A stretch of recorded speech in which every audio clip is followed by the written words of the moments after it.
Good afternoon and welcome to Live Jai-Alai in the Magic City on YouTube's Jai-Alai Channel.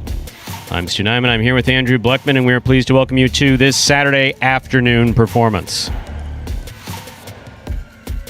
We have 9 games for you beginning at 4 p.m. in addition to fast and fun Jai-Alai action.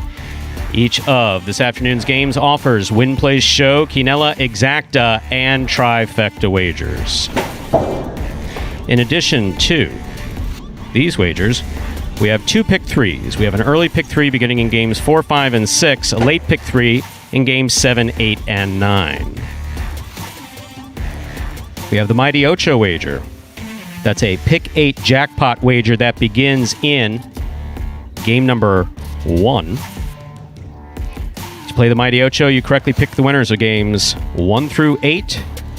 There's a $3,000 guarantee on that wager. We also have the high-paying High 5 wager. That's a pick 5 wager that begins in game 3. Correctly pick the winners of games 3, 4, 5, 6, and 7. That's the High 5 with a $2,000 guarantee. Online wagering is available at watchandwager.com. Or if you're in the state of Connecticut, mywinners.com. However, placing bets is not necessary in order for you to enjoy all that we have in store for you today. We have no scratches in this afternoon's performance. Once again, we have no scratches in this afternoon's performance.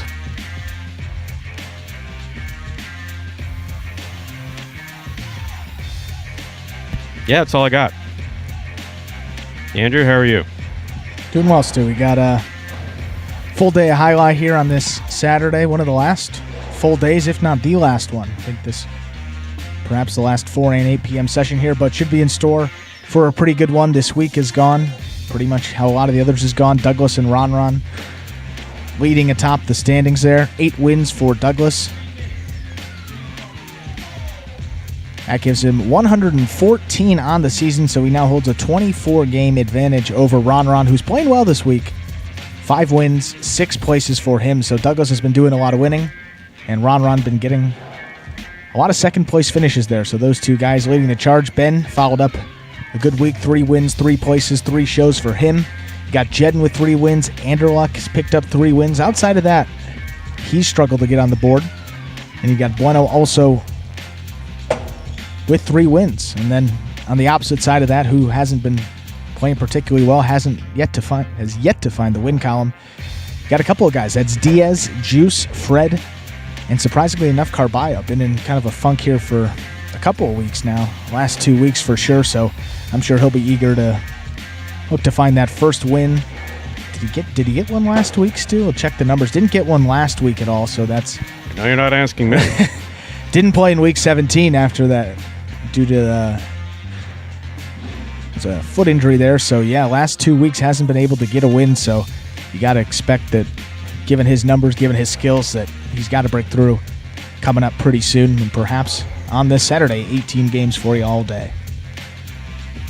And now with 6 minutes to that first game, as we do before the first game of all of our performances, we got a video that will explain the scoring format for the first 8 games of this 9-game performance, and that is Spectacular 7 scoring.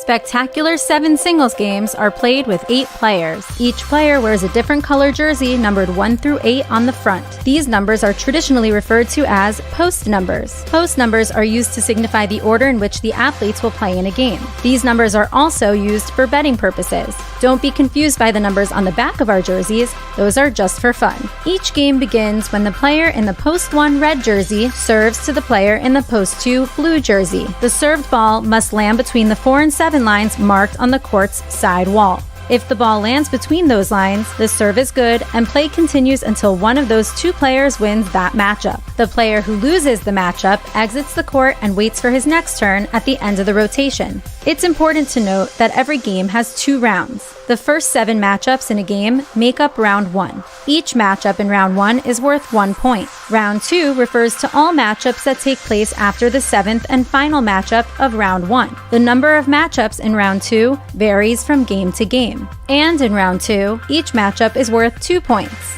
The first player to earn 7 points wins the game. And game number 1 is now 4 minutes away. Got a couple more minutes to get those wagers in for the Mighty Ocho. Been a lot more money bet into it as of late. At least the third performance. I know both of them yesterday had over $100 in there. This one up over $120. Still a couple more minutes to go, so that's obviously good to see. Payouts have been bigger for that as well, and getting 6 out of 8, 5 out of 8 pretty consistently for the last week, so public been doing pretty well. Should also note that high five today, pretty significant carryover over 1,300, I believe, in that carryover. So, given what's been bet into it, should be looking at around 3,000, if not more, and could be going to you. One lucky better. All you got to do, pick the winning 5-number combination. Got to get all 5 winners right in games 3 through 7. If you get all them right and you are the only ticket, that is how you will collect that jackpot. And if there are multiple winners, it will carry over. That high five has been hit pretty regularly since July. For that pick 5, we said, I don't know what the percentage number is of 1 in 32,000 there. We'll have to do some calculations with to plug that into the phone, but it's been going at about 50%, over 50% in terms of how many jackpots have been given out since July 9th. So about 50% of the time, 1 in every 2 performances, someone has taken home at least $2,000. So that high five, the most generous jackpot in all of pari-mutuels. So perhaps a very good day to play it now with almost 3,000 up there. We have just less than 3 minutes to go before we begin Game 1. Less than 3 minutes to get those wagers in for Game 1 and the Mighty Ocho. Once again, there are no scratches in this afternoon's performance.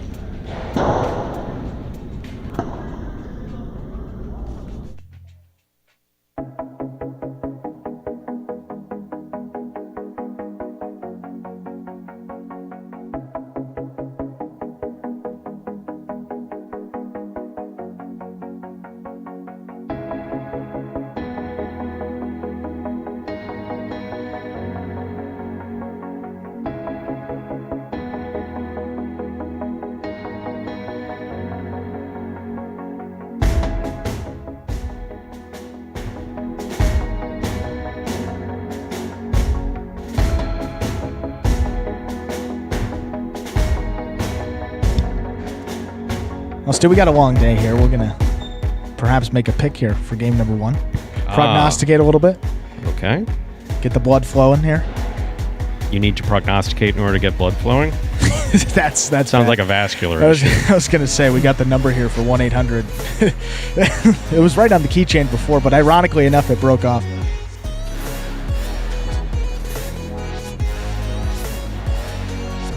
So looking here, I mean, Ben, funny enough about Ben, is he said yesterday that since he knew where he thought he was a little further down in the standings than where he was, he kind of shocked himself that he had cut the gap between himself and Bueno there. So yesterday, perhaps that was on his mind. So I think that Ben may be a good pick here. Post 2, good post. Definitely going to get around twice if he doesn't take it all the way the first time around. So I'm going to go with Ben post 2 and live to fight another day here. We're going to go with some chalk. All right, you're on the record. Some chalky pick to start it off, but you're on the record.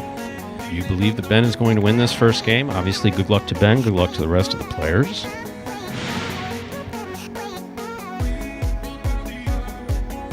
See in the chat there already, people talking about prize picks. We got an announcement there that Fantasy Jai-Alai was picked up by Prize Picks. One thing to note there, the scoring system is different than how we do it with the Jai-Alai channel. At Prize Picks, it's 5 for a win, 3 for a place, 1 for a show, and then -1 for every out-of-the-money finish, just to make that clear. Again, Game 1 coming up right now. Ready to begin our first game. It's a spectacular 7 singles match. It's played to 7 points. Points will double after the first round of play. And our first matchup of the afternoon, Fred, wearing the red shirt at post 1, serves with the blue shirt at post 2, worn by Ben.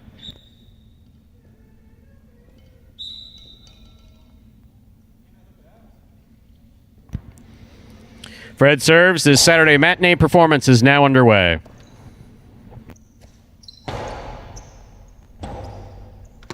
Rebote forehand by Fred. Good effort. Missed the front wall. Point 2. Ben first up on the board in our first game. That'll bring to the court the white shirt at post 3, Diaz.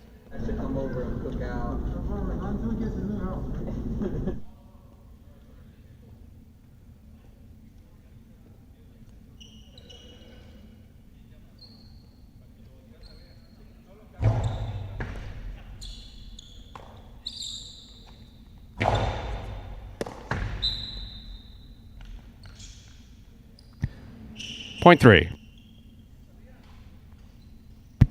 Here's the green shirt of post 4, worn by Bueno.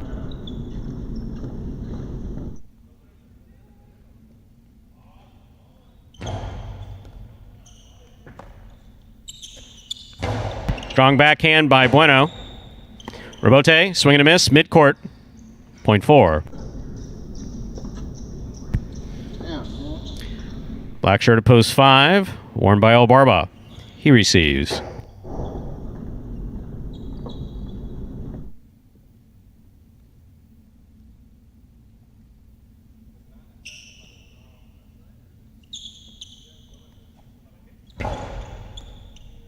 El Barba opens up from the 9 line. Hard to the inside. Here's Bueno. Backhand. Barba on the rebote. Scoop by Bueno. Catch by El Barba. Bueno from the 11 line on the forehand. El Barba, great pickup on the left side. That's a nice catch. Scoop by El Barba. Nice forehand. Good catch by Bueno. Juggling on that catch. Ball bobbled in the cesta. Ball must be caught and stopped when you make that catch. That point goes to the 5. Other than that, well played point. On the court, ready to receive in the yellow shirt of post 6, we have number 8, Jedin.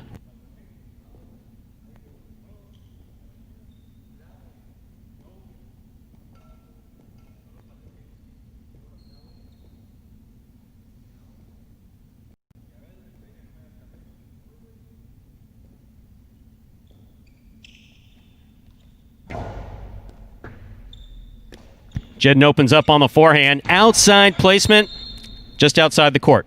Point 5.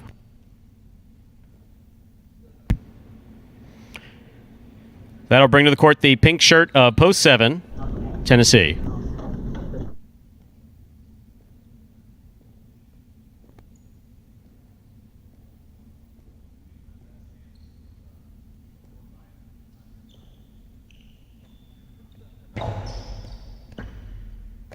Tennessee opens up on the left side. Good catch by El Barba, almost. Ball in and out of the cesta, point 7. Here now to complete the first round and receive, wearing the purple shirt of post 8, we have Juice.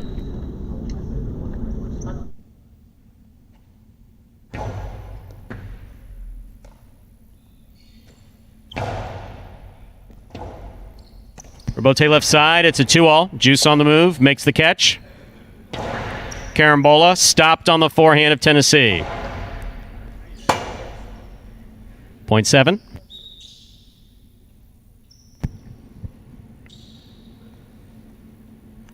That completes the first round of play. All matchups are worth 2 points now through the end of the game. First to return in the red shirt of post 1, Fred.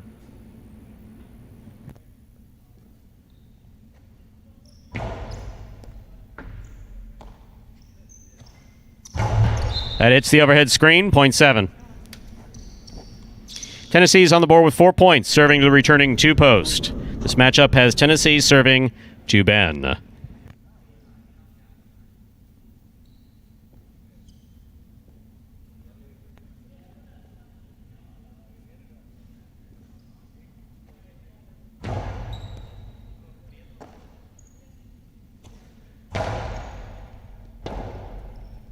Rebote forehand by Tennessee.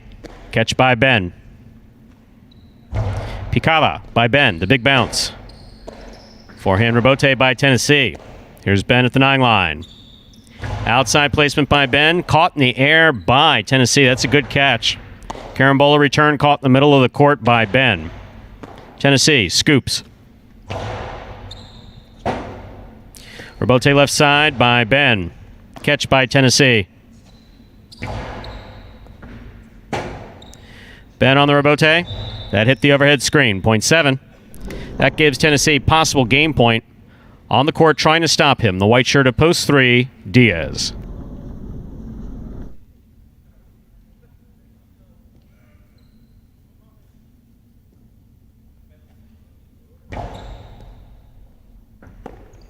Point and a perfect game to the pink shirt of post 7, Tennessee. 7 wins at 5 places, 4, 2, and 3 will play off for third place. 4 first serves to 2. I can't work it as a condition. Don't I got 5 for no reason.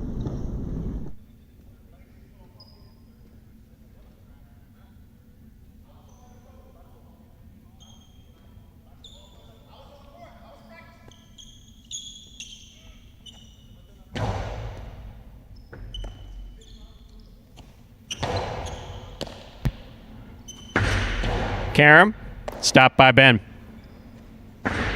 Long Karam by Ben, scores. Well thrown, point 2.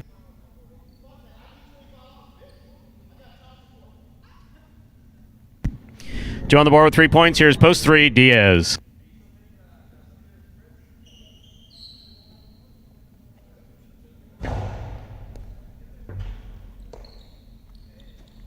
That's a beautiful throw by Diaz that's going to score, point 3.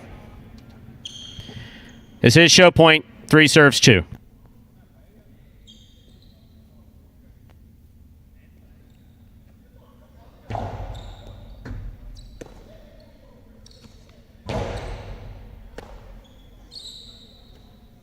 That's a nice throw by Diaz from the forehand. Diaz sets up for the rebote. He's got it up. Ball dropped, point 3. Third place finish for Diaz. Unofficial order finish 7-5-3.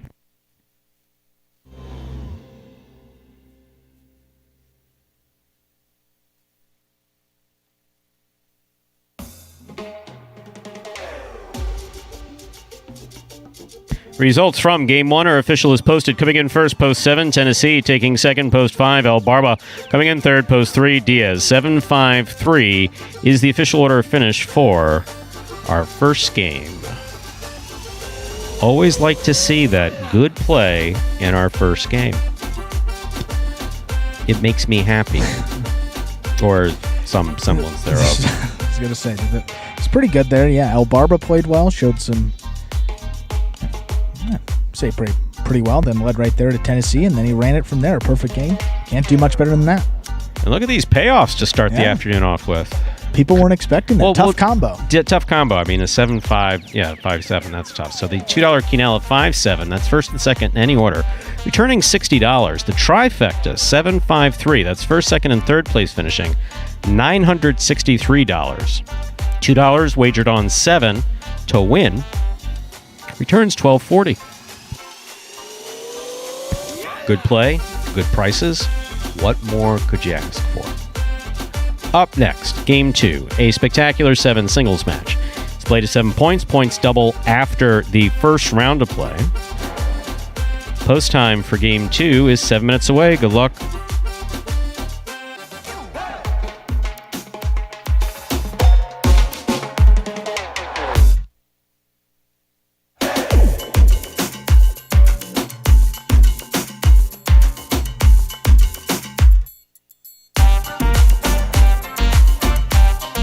And we have about 5 minutes till we get started with game number 2. And for those new fans joining us here for the first time, we got a video that will explain here in simpler terms how the sport of Jai-Alai is played. The main rule of Jai-Alai is simple. Players must catch and return the ball in one fluid motion. Sounds easy enough, right? So how do you win? You can win a matchup simply if your opponent overserves, underserves, or serves the ball out of bounds. On the flip side, your opponent wins the matchup if the serve is so good that you fail to catch and return the ball to the front wall. If your opponent fails to catch the ball before it bounces twice on the ground, or if your opponent's cesta makes contact with the ball but doesn't catch it, then in both of those cases, you win the matchup. You can also win a matchup if the ball bounces around in your opponent's cesta during an attempted catch. This is called juggling, and it's illegal in Jai-Alai. Another way to win a matchup is if your opponent throws the ball and it lands out of bounds on its return from the wall. The overall game strategy for a Jai-Alai player is to make it difficult for an opponent to reach the ball in time or to execute a rebuttal play.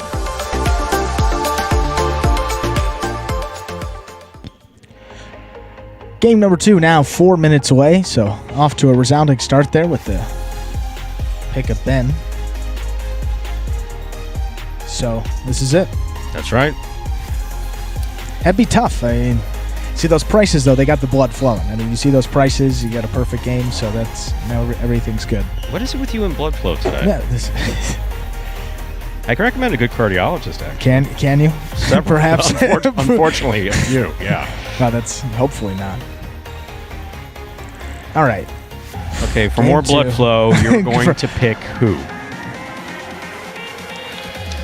I mean, man, people talking about this in the chat as well. But Bueno, Ben, both guys haven't been playing that well. Bueno out of post 1 here. It's kind of tough to not take him out of this. Give him. I mean, look, Tennessee had a perfect game there. He's out of post 3, which should help. But Bueno, feel like he's due in these earlier games. Just so much potential. He's been playing well, but hasn't been able to close. And this week has really struggled in particular. So I think he gets back on track here. Game 2, post 1. It's got to be Bueno, or else that's it.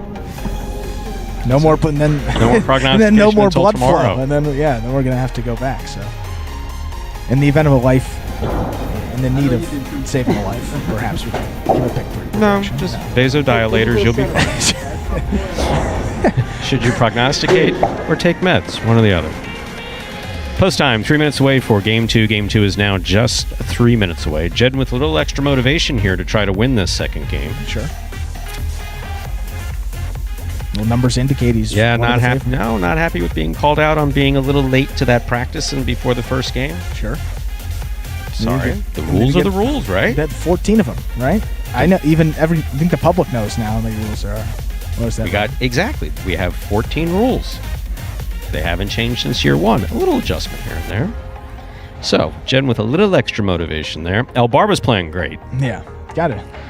Juice has got that dangerous right side. He's not been able to put together a win, or has he? These 4 No, days? he's been struggling in terms of his placement on the board. 2 shows, no top 2 finishes even for him, but 14 games only. So, and then Ben in post 8. If Ben gets into a rhythm, all he needs is 4 points out of that 8 post. So exactly. We have 2 minutes to go till we begin game 2, and your prognostication calls for Bueno winning out of post 1, is what you're saying.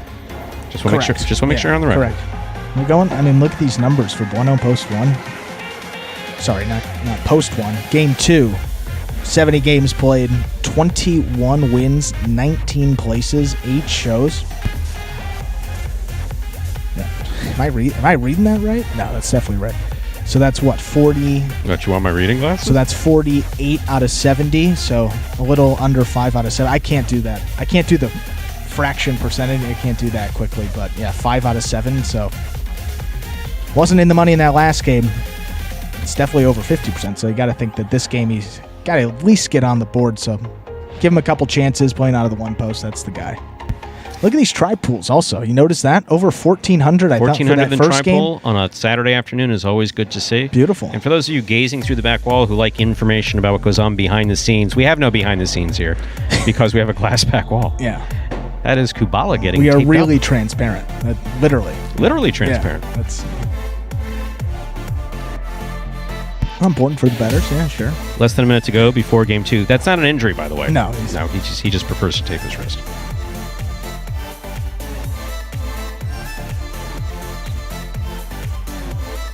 We're ready to begin our second game. It's a spectacular 7 singles match. It's played to 7 points. Points will double after the first round of play. Serving in the red shirt of post 1, number 22, Bueno. Our first matchup has Bueno serving to the blue shirt of post 2, worn by Diaz.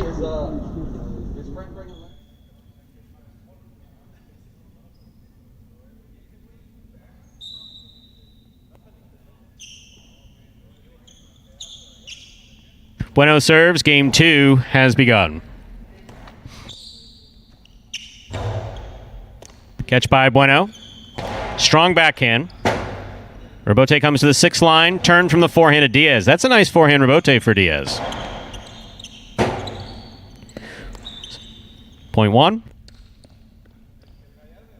1 first up on the board in our second game. That'll bring to the court the white shirt of post 3, worn by Tennessee.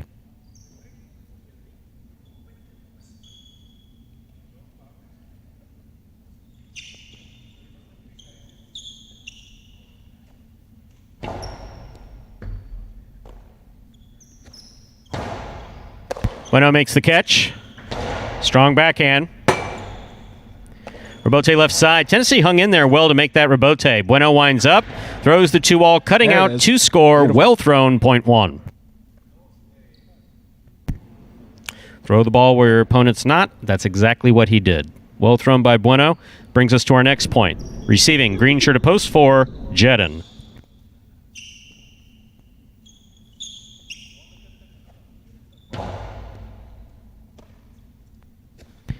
Strong backhand by Jedin. Jedin again from the left side. That's a nice backhand by Jedin, thrown again. 2-all, Jedin on the move. Great catch by Jedin. He stayed away from the screen, played it nicely. Bueno on the rebote, it's a 2-all. Jedin's up there, he stops it. Carambola, right to the left side of Bueno. Well played point by Jedin and Bueno. Point goes to the 1. 1 on the board with 3 points. Here's post 5, El Barba.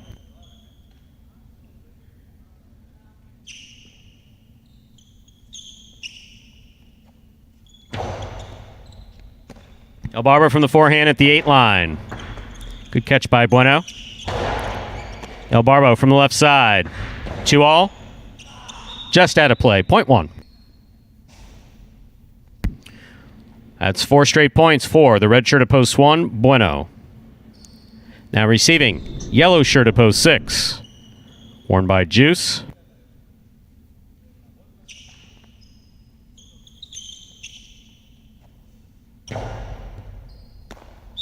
Ball tipped, point 1. Bueno has 5 points. He now serves 2. The pink shirt at post 7, Fred.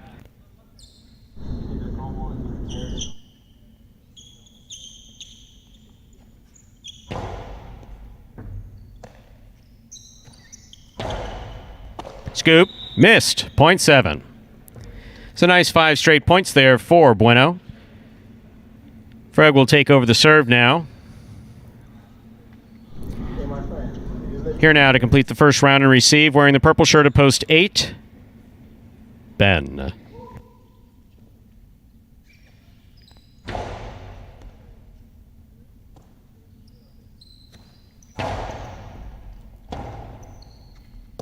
Forehand rebote. Clears the overhead screen, stays in play. Here's Ben on the right side.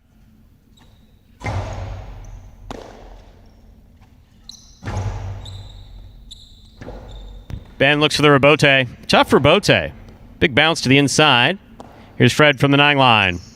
Strong backhand. Rebote left side by Ben to the outside. Fred on the run. Got it.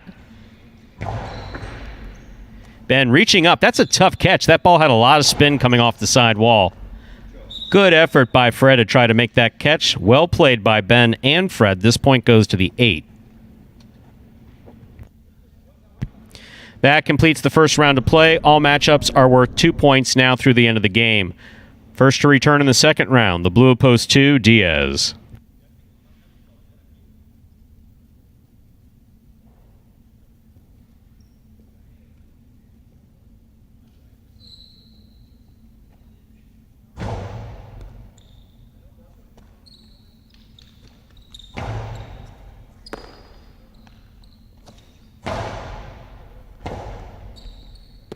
Diaz hung in there and tried to make that rebote. Hard backhand by Ben, scores, point 8. Ben has 3 points. He serves to the 3 post. In the white shirt, we have Tennessee.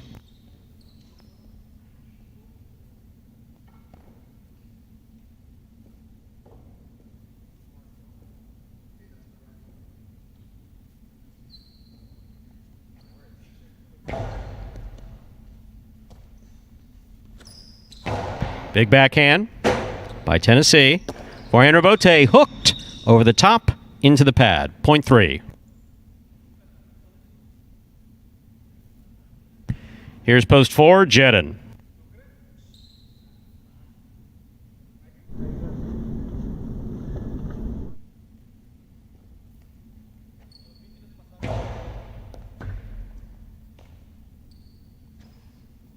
Nice throw by Jedin to the inside. Rebote hooked to the pad by Tennessee, point 4. Jedden now serves to the black shirt of post 5, worn by El Barba.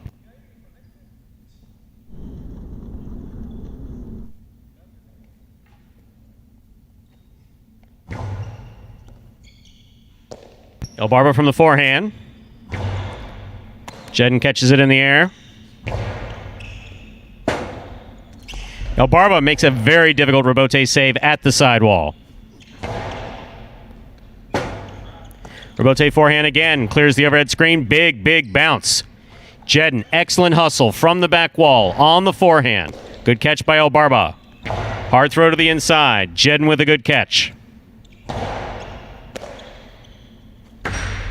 At 2-alls, out of play. Point 4. 4 on the board with 4 points. Here's post 6, Juice.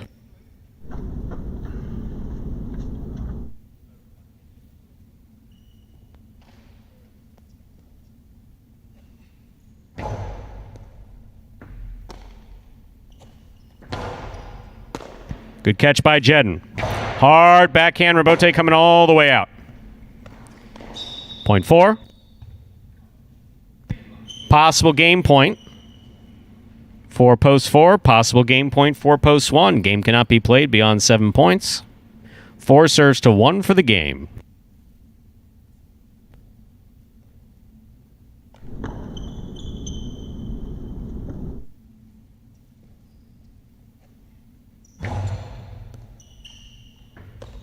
Went out from the left side. Big backhand. Rebote 2-all. Will score for Jedden. Point and game. Green shirt at post 4. Jedden.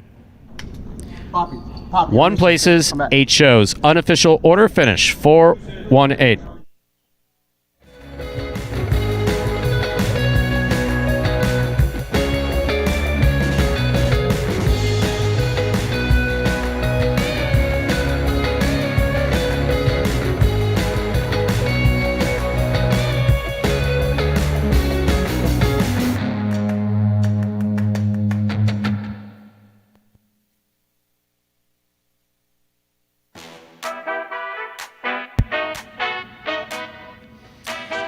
$4-1-8, the official order of finish for game number 2.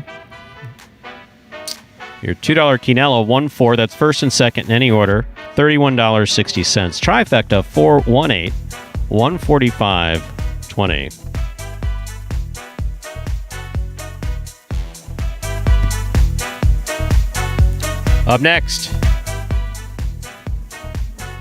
game number 3. It's a spectacular 7 singles match. It's played to 7 points. Points will double after the first round of play. More importantly, Game 3 begins today's High 5 jackpot. High 5 is a pick 5 wager. Correctly pick the winners of games 3, 4, 5, 6, and 7. Also, you must be the only person to do so. 1 ticket. Cash in on that High 5. It's got a $2,000 guarantee, but we have a carryover coming into it from yesterday. Significant carryover. Significant carryover. So we know we'll be well over $2,000. Dare we say we might even be over $3,000. That's up to the public. It is up to the public. We'll see those numbers coming in shortly. Post time for game number 3, and the High 5 now 7 minutes away.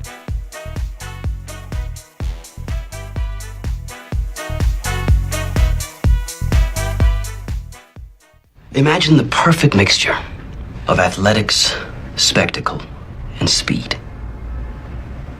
Jai-Alai. Let's design a Conan O'Brien or Conan superhero. Sure. Oven mitts. Maybe there's some steam coming off the mitts because I took a focaccia out of the oven. Oh, a Jai-Alai glove in the other one. That'd be great. Have you ever played Jai-Alai? Actually lacrosse, but it's Jai-Alai for white people. I'm Johnny Nacho, this is Steve-O, this is Jai-Alai. Jai-Alai is like handball, only you fling the ball and catch the ball with this basket thing. It's more complicated than that. And dangerous.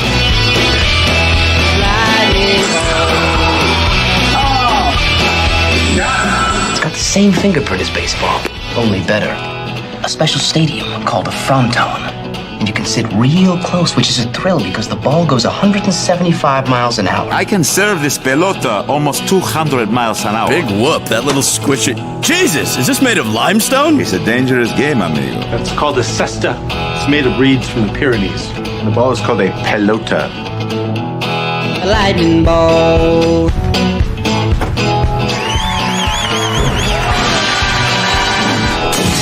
Oh, good God.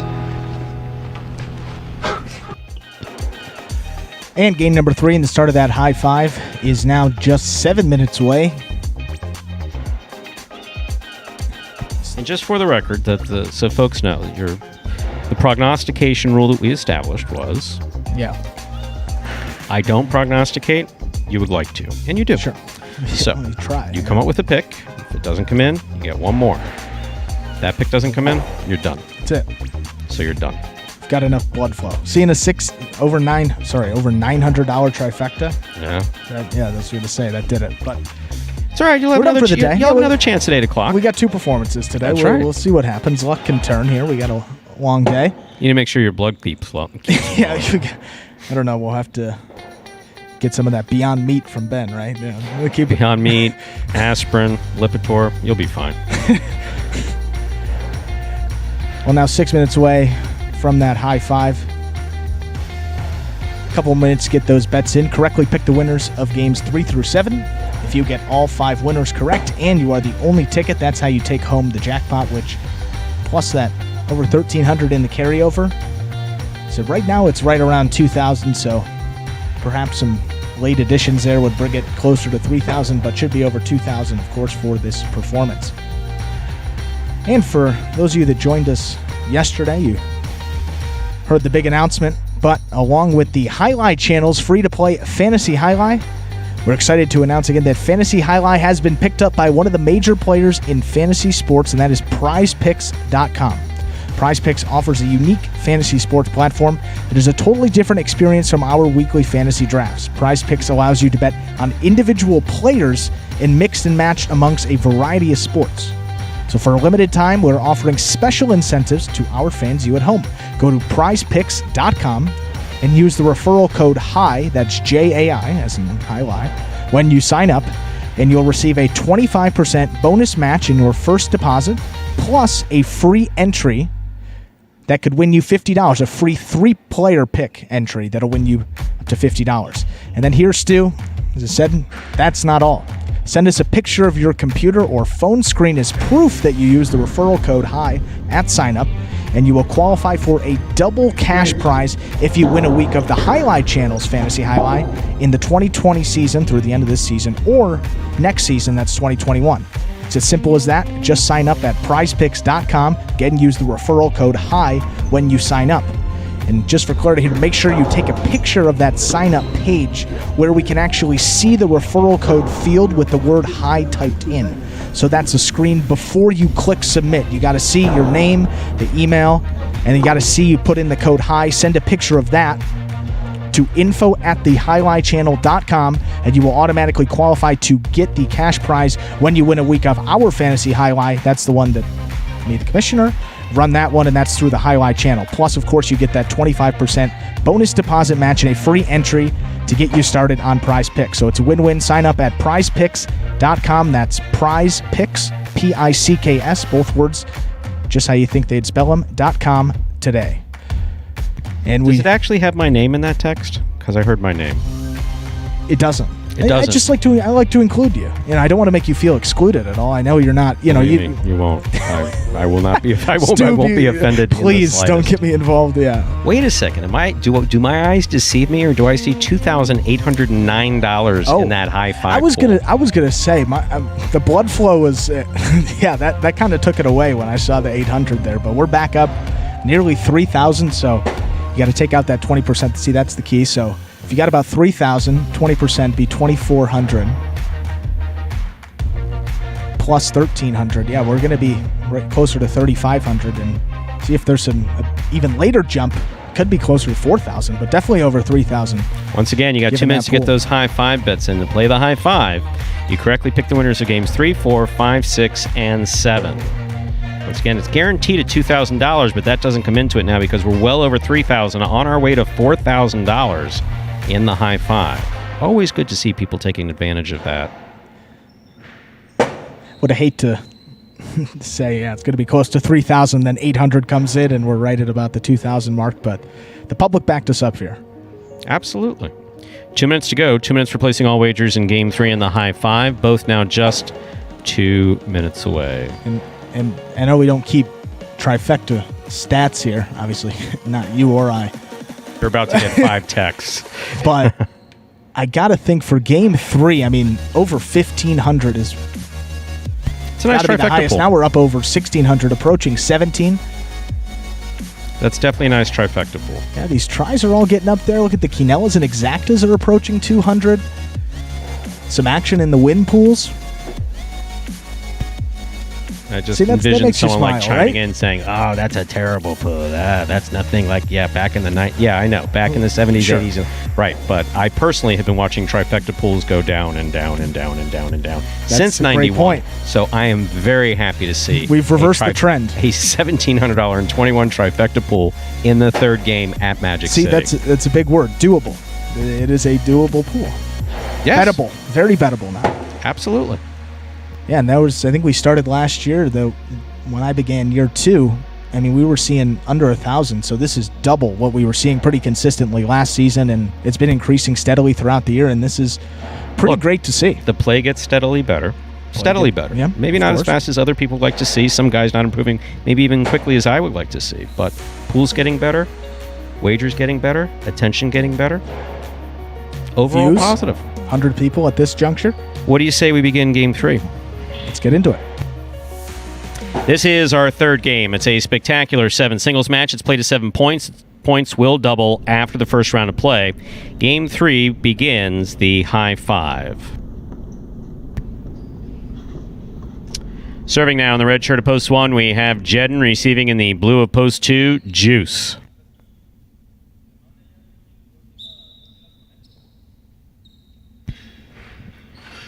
There's the serve.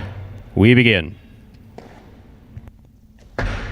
Juice, long carom, does not open up, but it does score. Point 2. White shirt at post 3, Bueno receives.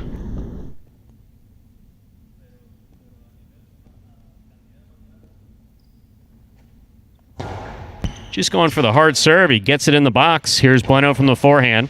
Scoop, missed. Point 3. Entering the court wearing the green shirt of post 4 is El Barba.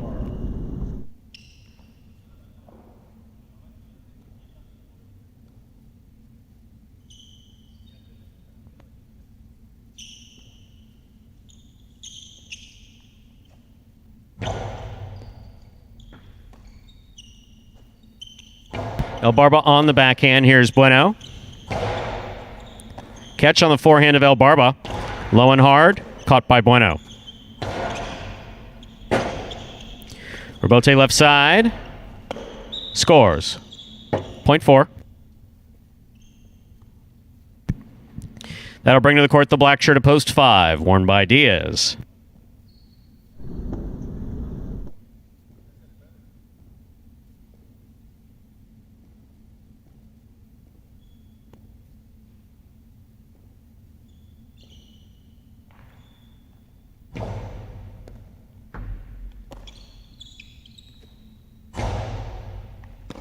Good catch by El Barba. Backhand. Caught by Diaz. Long carom by Diaz. Caught the top of the pad. Point 4.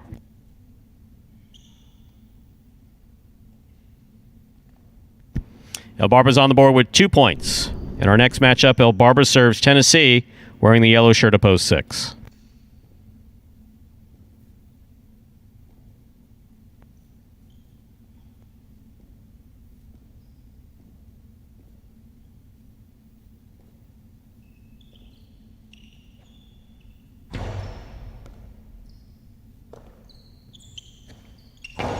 Nice backhand by Tennessee.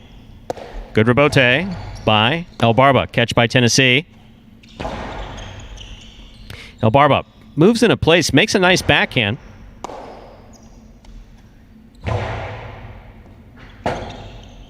Robote left side to the outside by El Barba will score. Well thrown, point 4. El Barba's on the board with 3 points, serving now to the pink shirt of post 7, worn by Ben.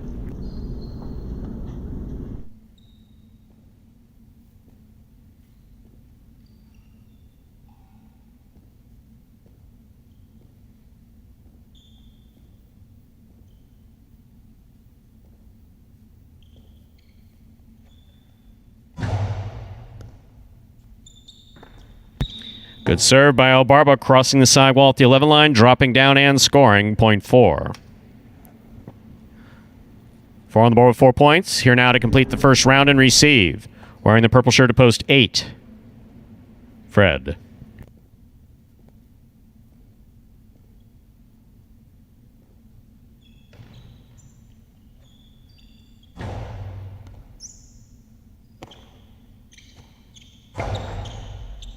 Good catch by El Barba. Kept his eye on the ball. Threw it to the inside where it scores. Point 4. That completes the first round of play. All matchups are worth 2 points now through the end of the game. Possible game point for the green shirt of post 4. El Barba trying to stop him is Jedden wearing the red of post 1.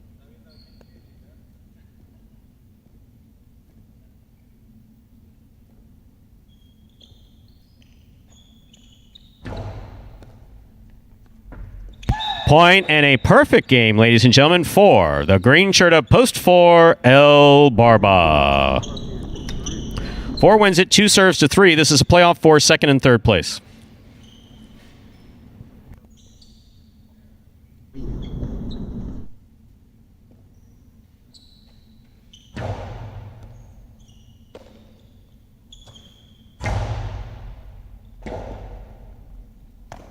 Robote left side, off the court.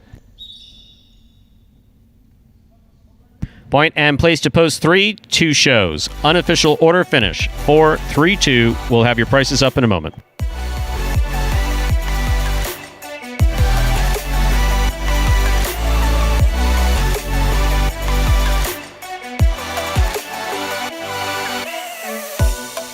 It's official. Coming in first, post 4, El Barba. Taking second, post 3, Bueno. Coming in third, post 2, Juice.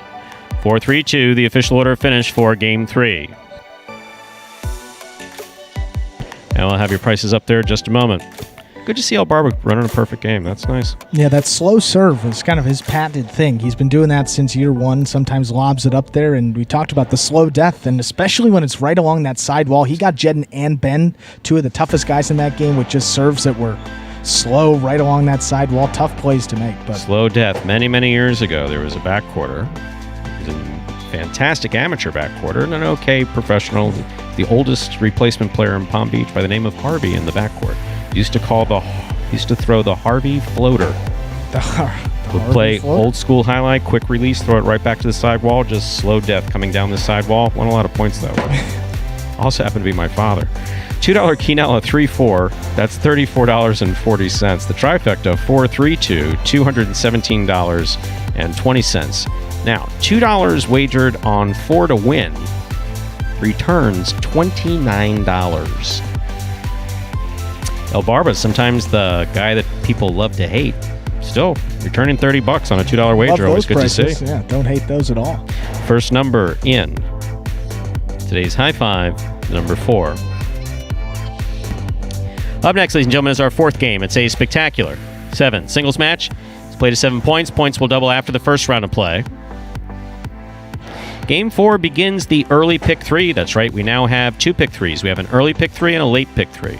Early pick 3 is games 4, 5, and 6. To play the pick 3, you correctly pick the winners of games 4, 5, and 6. There are no scratches in our 4th game, and post time is just 7 minutes away. Good luck. I really got the name El Barba from Coach JR. You know, like the first day I came into practice, he was like, "Oh, La Barbas." You know, he called me the beard. And, you know, it kind of just stuck. The most frustrating aspect of highlight for me probably would be anticipation. Because the ball's going so fast, you don't have time to wait to see where the ball's going to be thrown. It's frustrating, you know, but at the end of the day, I'm playing a sport for money. okay? My goal is to go out there, win every point, as soon as I step on the court, win the game, and call that game a day. You know, that's it.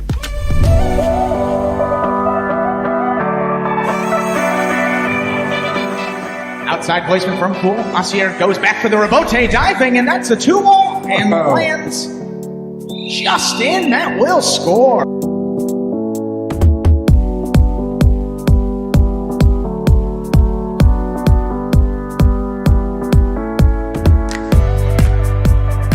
In from the 4 line. Outside placement stopped by Willow. Willow plays it back. Bueno, what a rebote save on the left side.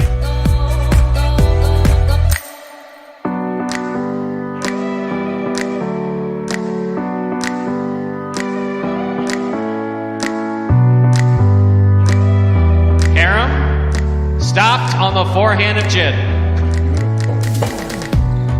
What a beautiful rebote. Jin on the run, 2 bounces, scores.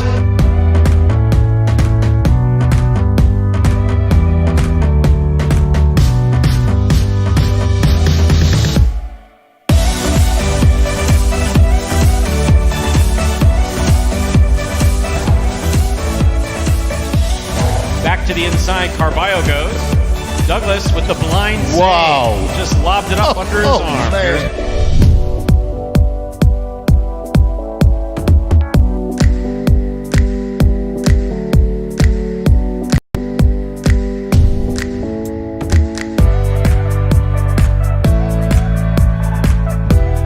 Rebote thrown beautifully. Antelope gets out of the way. Rebote's back up. What a fine effort. This is a 2-ball. El Barba on the run. And it scores.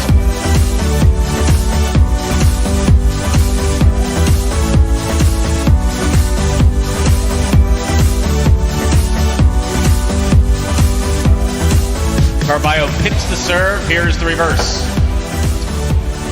That is a diving save by CRB.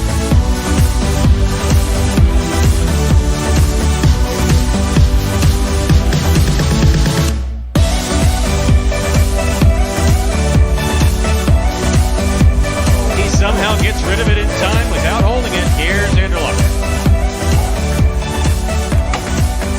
Carballo diving save. What a fantastic rebote thrown by Carballo.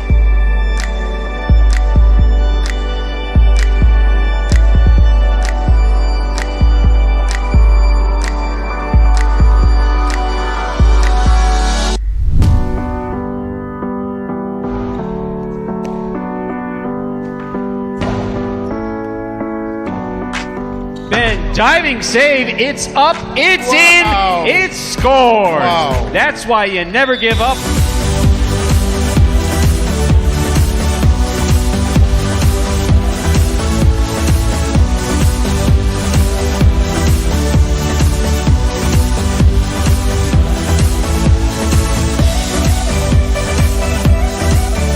Big left side, takes an interesting hop, goes to the outside. There's Douglas. First play back to the inside, high bouncer. Carballo waits for it. Wow.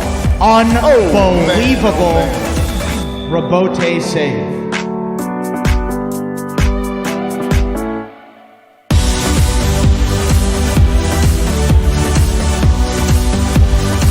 Carballo's there. Sidearm carom, split placement. Kubala up at the 5 line.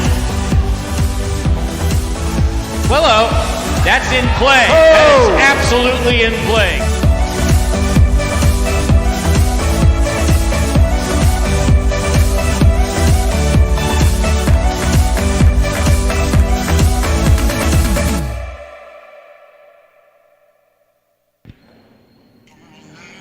And folks, the top 10 rebotes there takes us to just under a minute till we get into that 4th game. Begins the early pick 3. See, they're just under $600 bet into it right now. And by the way, game 3, you said was probably going to be a record there for the trifecta pool. Previous high going into it was 1740. That pool 1883. So new record for the game 3 trifecta. That's specific to game 3? Specific to game 3. Oh, okay. Alrighty, time to begin. Game number 4. It's a spectacular 7 singles match. It's played to 7 points. Points will double after the first round of play. Serving in the red shirt of post 1 to start things off is Ikeda. Receiving in the blue of post 2 is Anderluck.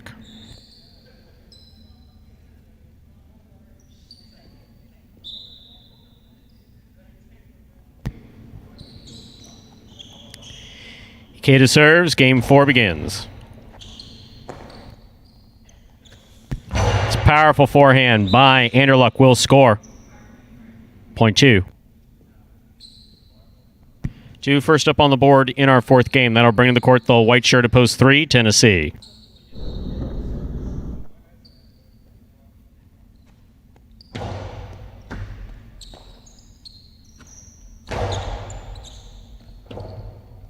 Rebote left side, gets away from Anderluck, hits the overhead screen, point 3. Entering the court, green shirt of post 4, Ben.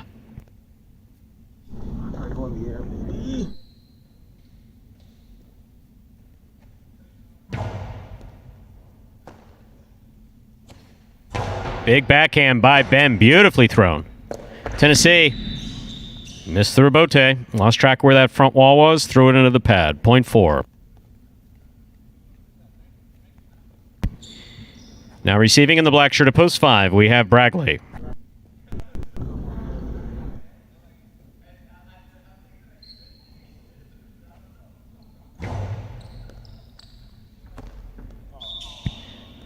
Point 4.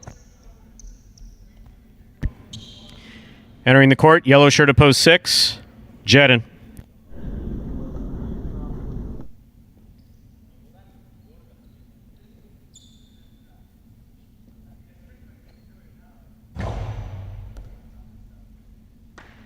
Excellent catch by Jedin off a good serve by Ben. Ben sets up for the rebote. It's a 2-all. Wow. Beautifully executed by Ben to score. Very nice. Point 4.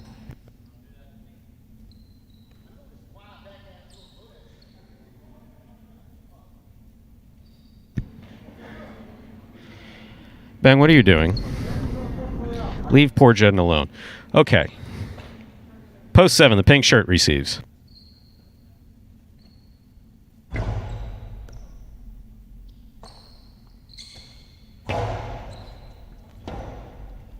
Rebote left side by Ben. Kubala on the backhand. Rebote left side to the overhead screen. Point 7.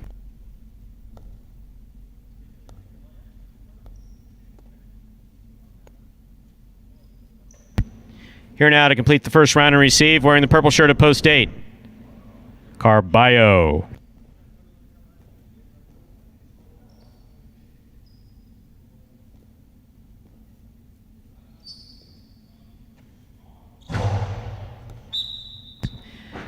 That's an overserve, point 8. Last point of the first round goes to Carballo in the purple shirt of post 8. That completes the first round of play. All matchups are worth 2 points now through the end of the game. Here's post 1, Ikeda.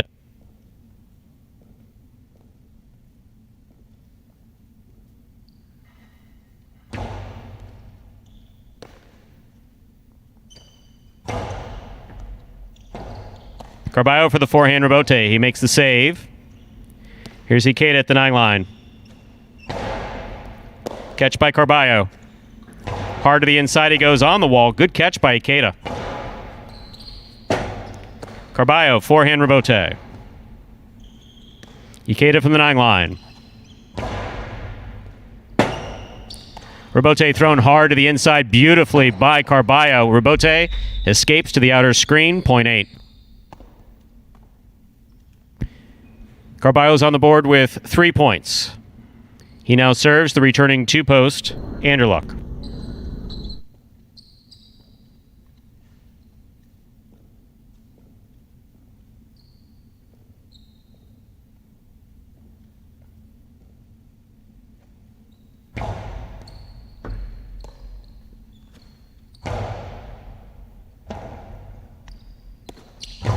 Forehand rebote thrown really hard, just hit the overhead screen. Good effort by Carballo. Point goes to the 2.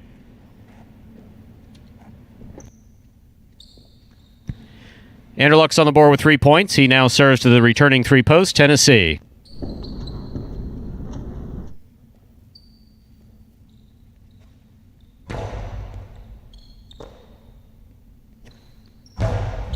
That's in the overhead screen. Point 2. Possible game point for the blue shirt of post 2, Anderluck. On the court trying to stop him in the black shirt of post 5 is Bragley.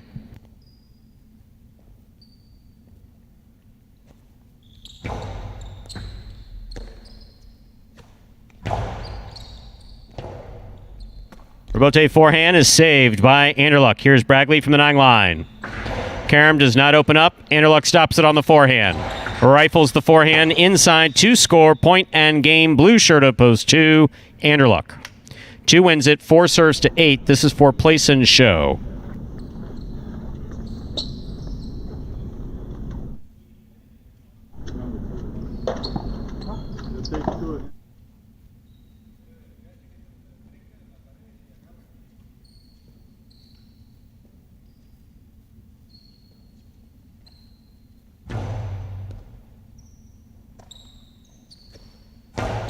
Big backhand by Carballo.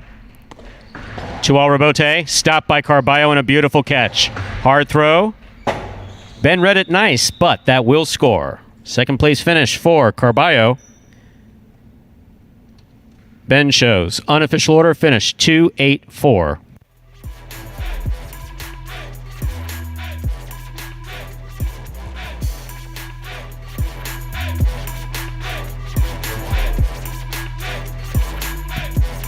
Results from our 4th game are official. Coming in first, post 2, Anderluck. Taking second, post 8, Carballo. Coming in third, post 4, Ben. 2-8-4 is the official order finish for game 4. We'll have your prices up in just a moment.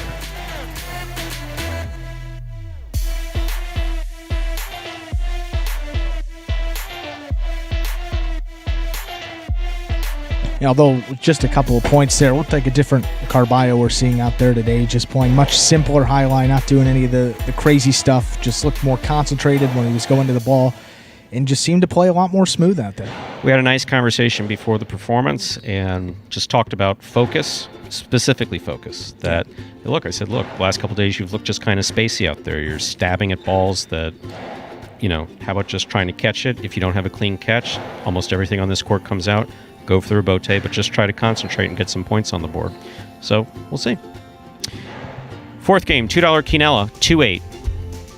That's first and second in any order, $36.80. The trifecta, 2-8-4, returning $209.80. First number in our early pick 3 is the number 2.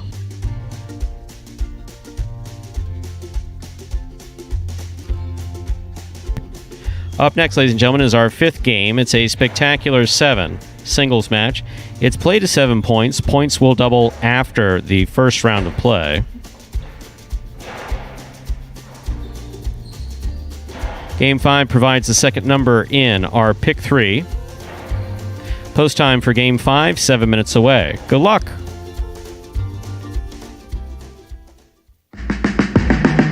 Remind me of Hustle City, man. Everybody got more than one gig. One stop, boy, $20. I'm not your neighborhood Uber driver. I do luxury. And then I have another job. I play highlight. I have this crazy idea. Do you think we could send something out to all the ex-athletes for the last 20 years and say, we're looking to hire and train highlight players? When I first got the email, I thought it was pranking me. I need some clarity on this. I went on YouTube and I Googled highlight. I was like, Jai-Alai. They paying us, man, and we can win big money. Let me see what this is all about. That's what you gotta do. Get some money. The players taking the court are all athletes you may recognize. Baseball, football, track and field. Having to work, play Division I sport, and then I had a child on the way, so I dropped out. The crack era was tough. Sports in general was a way out of our environment. It's really game time now, man. Blood, sweat, and tears. We got the streets on fire. This is gonna be the first time that my kids will be able to sit in the audience and root for their father. Who wants it more? This is a sacrifice I think is going to pay off in the end. This is a dream for me. I gotta win. Can't get drama better than this. Highlight became the new hustle. Let's get ready to play. And folks, that was a trailer there for the award-winning documentary Magic City Hustle about the start of the Jai-Alai program here at Magic City just a few years ago. If you would like to watch that for yourself, head over to MagicCityCasino.com. Under the Jai-Alai tab there, first button says Magic City Hustle. You click on that. It'll take you directly to the website, or you can type it in directly into your browser, MagicCityHustle.com. Either way you do it, it'll take you to the same main page, where you could then make a purchase of that film for $5, and that's a lifetime purchase for $5. You can join as many times as you like from then on. And Sue, question forwarded to us from the Jai-Alai Channel, interestingly enough, it said, look, if I can see that Carballo's been playing kind of crazy for over a month, how come that's something that he doesn't realize? So, one thing that's always been interesting about Jai-Alai has been the human element. Always. Right. I mean, this goes back as long as Jai-Alai has been played. And obviously, there's a greater degree of scrutiny on it because people wager on it. So, you want to see a player like, let's go with an example that some folks from the chat may remember. So, let's take a Michelena. Sure. Okay. Michelena, who played at Miami Jai-Alai beginning in '82, I believe was his first year, and was one of the top players, along with our player manager, Ara. But what was amazing about Mitch was his consistency.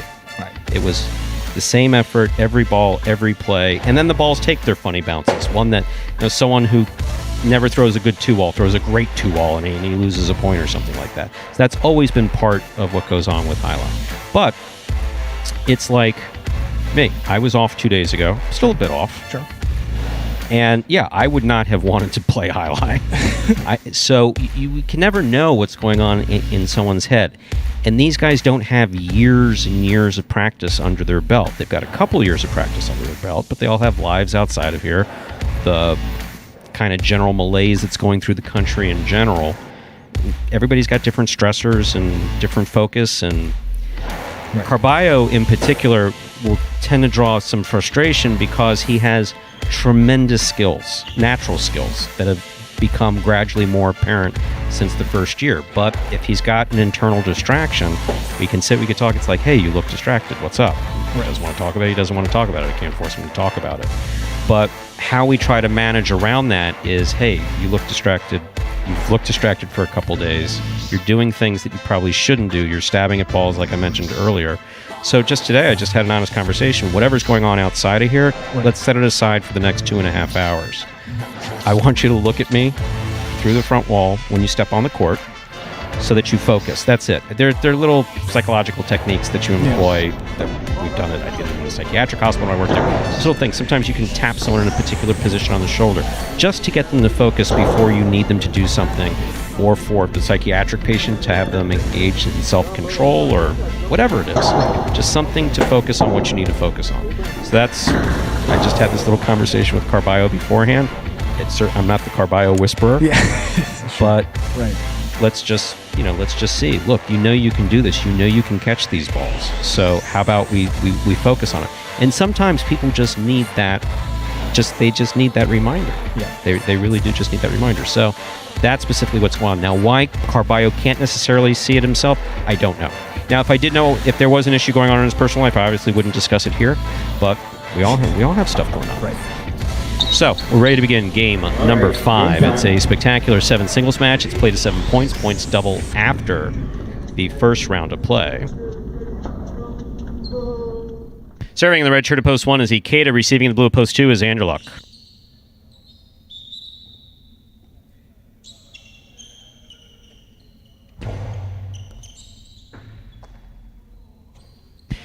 Anderluck with a nice backhand that passes from the left side.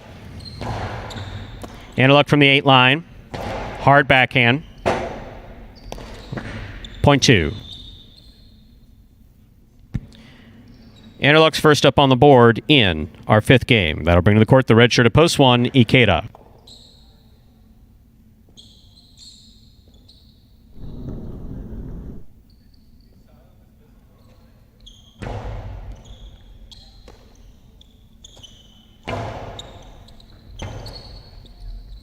Rotate forehand save by Anderluck. That's a nice play.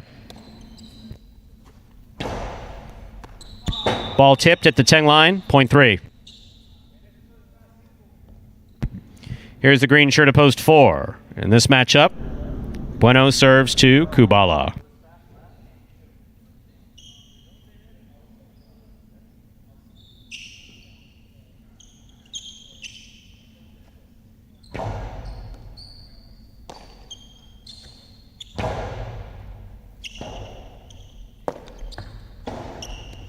Kubala moves up. 2-all, off the court. Point 3.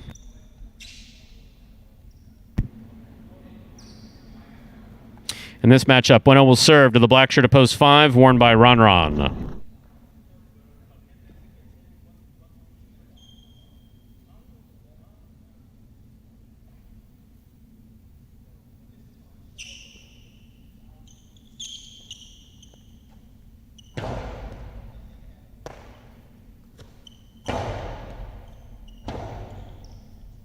Rebote forehand by Bueno.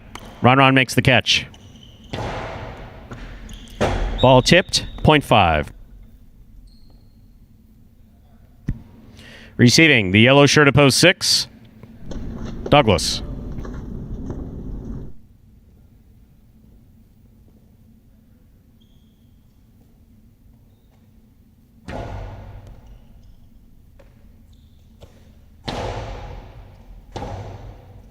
Rebote left side by Ron. That's a beautiful rebote. It's an even better catch by Douglas.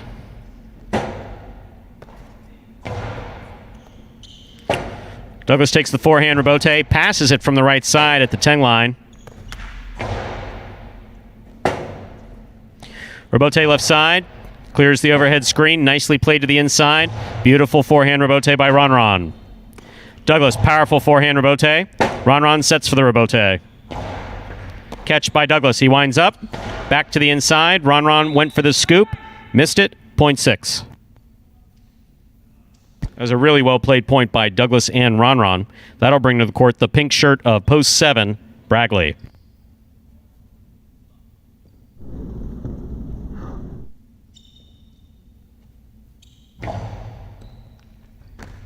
What a catch by Bragley. Powerful left side rebote thrown. Rebote right up the middle, thrown by Bragley. Douglas is there. One-handed grab. He gets the backhand off in time. Douglas makes the catch. Backhand lifted into the backcourt. Rebote on the side wall. That one goes to the overhead screen. Point 6.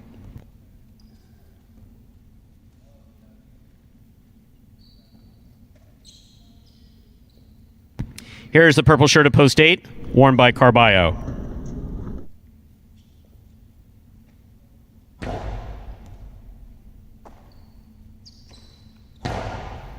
Catch by Douglas.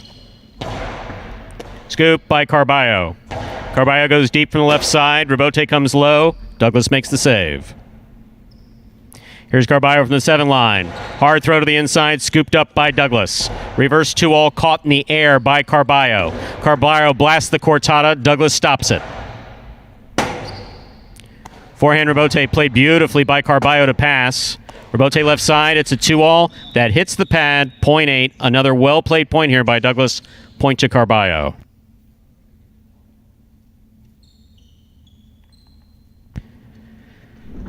That completes the first round of play. All points are now double. First to return in the second round, Ikeda.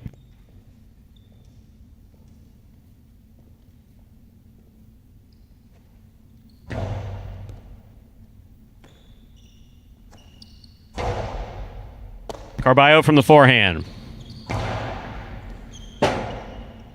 Ikeda missed the rebote, point 8. Carballo has 3 points. He serves the returning to post, Anderluck.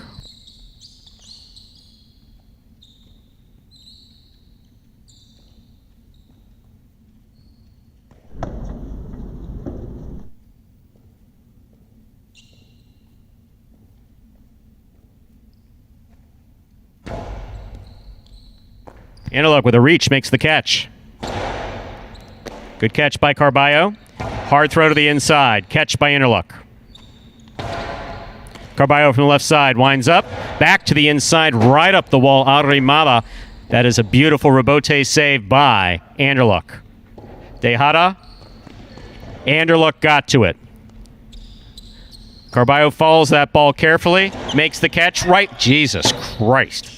You all right? Well played point by Anderluck and Carballo. Point goes to the 8. Possible game point for Carballo. Purple shirt at post 8. Trying to stop him, Kubala.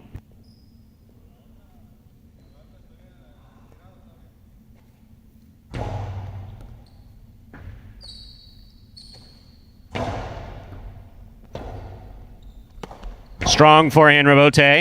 Passes. Kubala makes the save. Here's Carballo. Rifles it. It scores for the win. Point and game to the purple shirt of post 8, Carballo. This is a playoff for second and third place, 3 serve 6.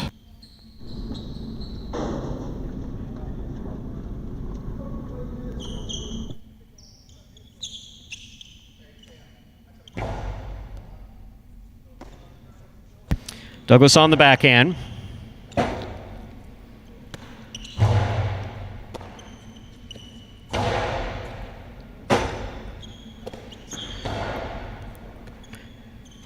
Douglas back to the inside from the costado.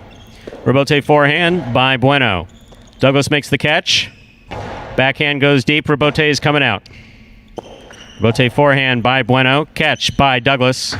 Carom by Douglas will score. Well thrown. That's a second place finish for Douglas. Bueno comes in third. 8-6-3. Unofficial order finish for Game 5.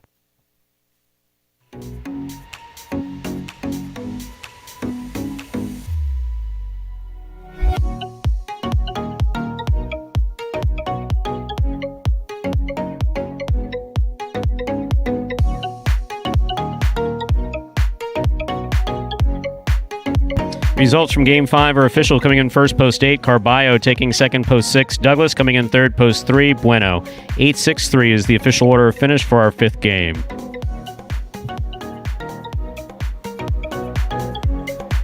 How about that performance? Yeah. Yeah, well, one, that's how I can feel play. terrible that Anderson got hit as bad as he did. Yeah, I mean, no, never won. Yeah, good. It's like, if it's a rubber ball. No. You don't. It's basically the consistency of a hockey puck. Well, yeah. So if you'd like to get hit with a hockey puck like that, be our guest. Come out here, sign up, sign a major release, and we'll have Carballo or Anderluck whip them at you. And that one was coming in low and hard too. Yep, that was a hard hit. All the speed you can Don't get. like to see anybody hit, but Anderluck's a tough guy, so he walked away from it. Yeah, he said, I think you need to check the ball. Yeah, ball might have gotten cracked. Yeah. So Carballo, $2 wagered on Carballo post 8 to win $28.60. Nice win price there. The Quinella 6-8, $49.20. Trifecta 8-6-3, $516.20. Up next, Game 6, a spectacular 7 singles match. Played to 7 points. Points double after the first round of play. There are no scratches in our game, in our 6th game.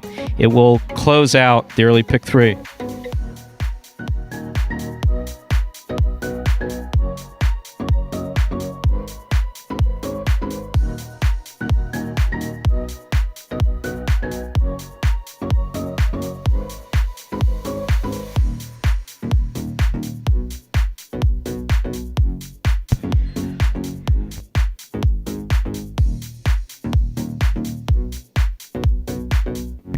Post time for Game 6.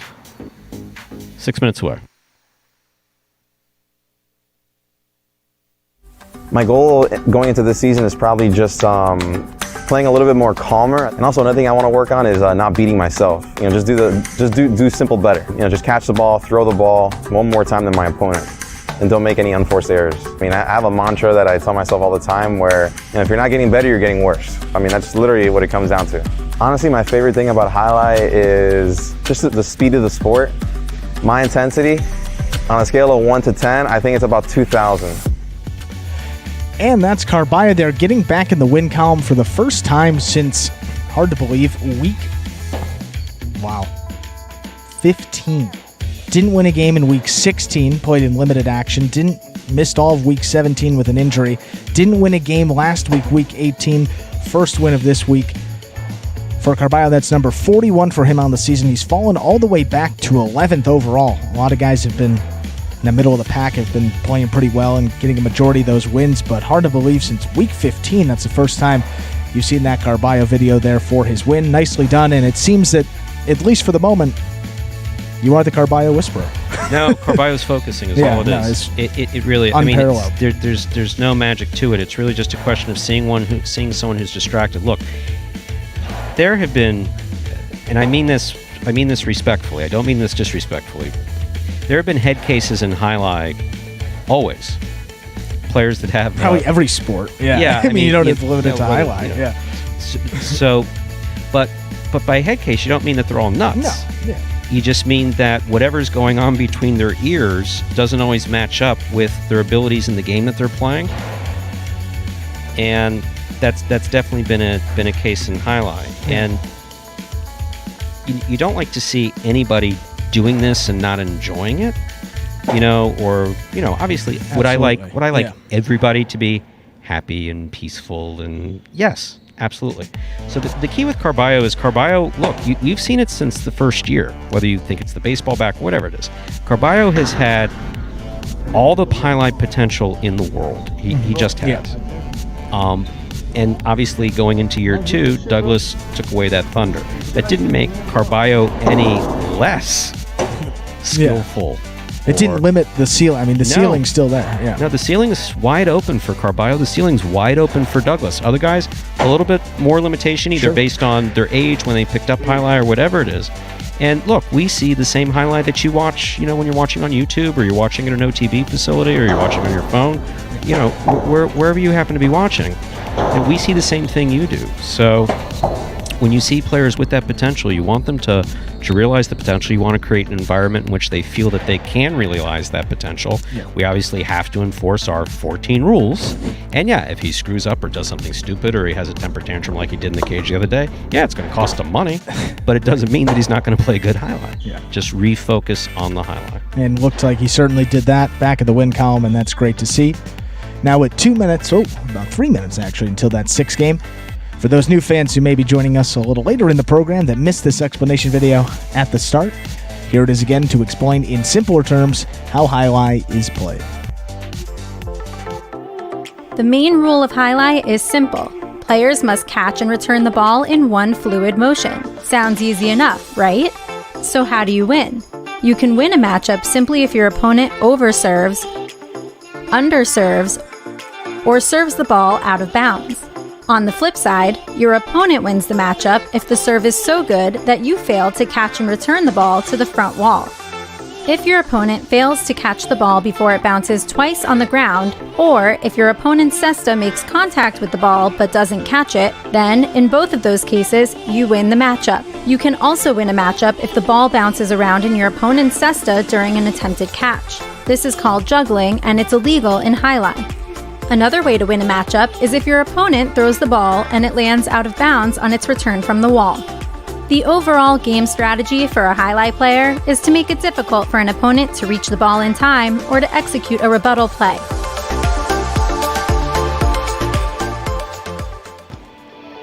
And that 6th game is now less than a minute away. Getting that tri-pool. Getting up there towards 1,700. That Game 3 record we mentioned there, that's a 2020 record for Game 3, and that was up over 1,800, and looks like this Game 6 is going to be paying right about the same. Well, the handle's going to be right about the same for this 6th game. And Magic City record. I picture like people in the first year when Flagler switched from dogs to like people like sit down and they look up and they say, "Why are dogs wearing cestas?" It's like, no, they converted to highlight. I don't understand. That seemed to be the approach in the first. Well, I'll bet on it anyway. Yeah. Is it numbers? Can they do the combinations?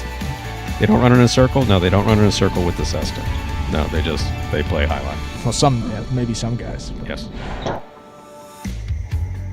Although a couple of our guys have run on the track a couple times. I used to see that from a little view outside my office in the highlight channel. There you go. The Tennessee, it's really slimmed down in the off season. That was one guy who was out there every day jetting too. Wait a second, we haven't talked about contracts in a while. You got an office? Oh, Game let's 6. let's start the game. A spectacular 7 singles match played to 7 points. Points double after the first round of play. Serving the red shirt at post 1 is Ron Ron. Receiving the blue at post 2, Ikeda.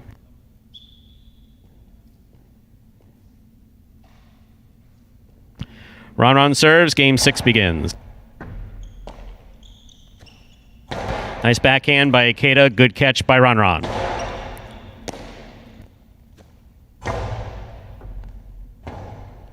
Rebote forehand by Ron Ron.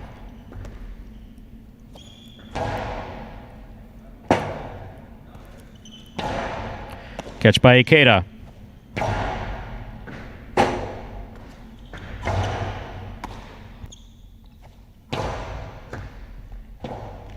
Rebote saved beautifully by Ron Ron. He dug out that rebote behind the 12 line. Ron Ron from the left side. Backhand straight to the corner. Rebote comes to the 9 line. Turned on the forehand of Ikeda. And that's interference. The point will be replayed.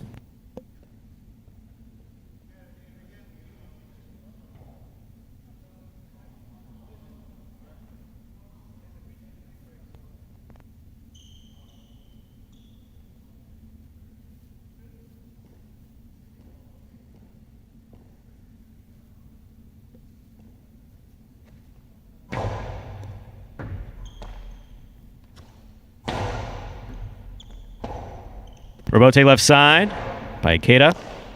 By Ron Ron, rather. Rebote forehand by Ron Ron. Catch by Ikeda. Strong backhand caught in the air by Ron Ron. Ron Ron looked like he was going to throw it 2-all. Put it back inside. Point 1. Well played by Ron Ron and Ikeda to start the 6th game off. First point goes to Ron Ron. Our next matchup has Ron Ron serving to the white shirt at post 3, Kubala.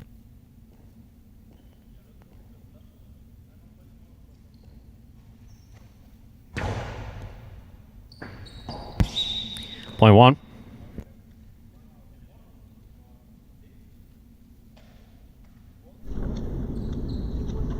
Here's the green shirt at post 4 receiving, Carballo.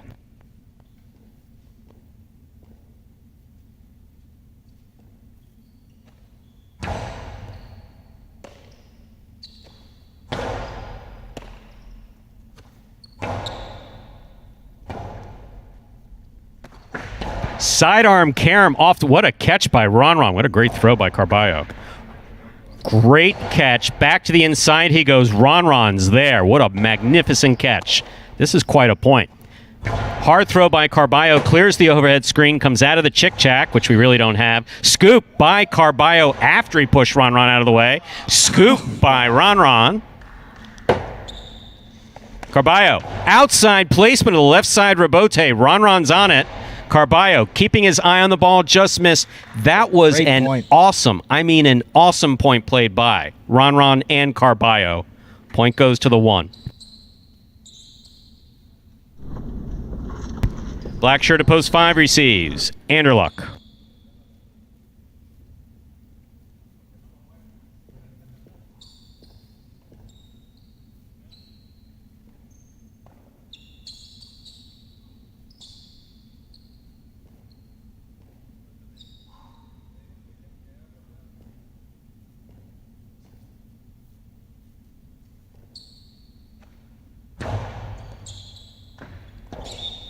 Point 1.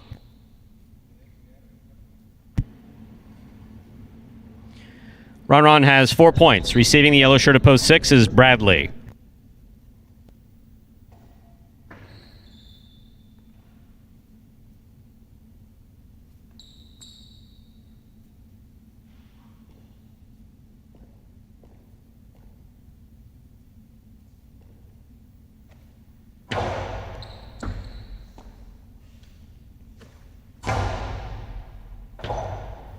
Rebote left side, beautifully played by Ron Ron, and scoring, point 1.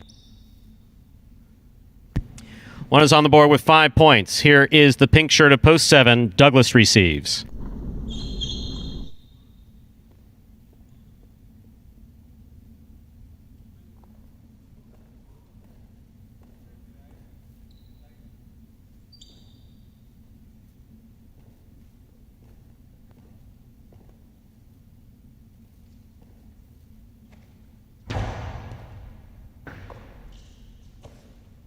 Powerful backhand by Douglas. Good catch by Ron.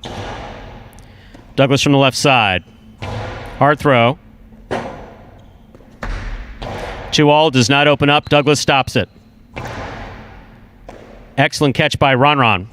Hard throw off the Costavo. Douglas makes a beautiful rebote save. Catch by Ron. Douglas sets up at the 9 line. 2-all rebote. That was a good effort. Just hit the pad to the outside. Point 1.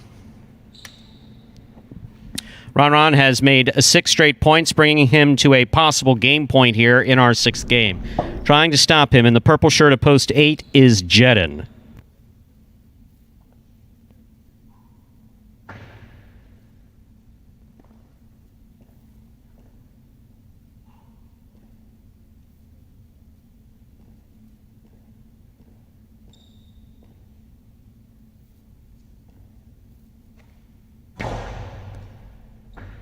Jedin with the catch at the 12 line.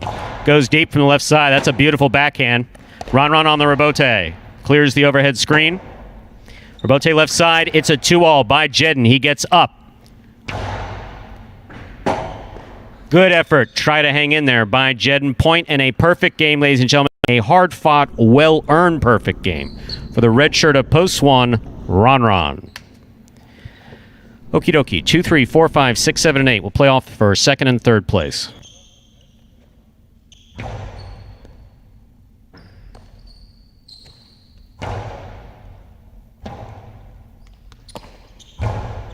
Forehand goes into the overhead screen. Point 3. And our next matchup in this playoff, Kubala serves to the returning 4-post, Carballo.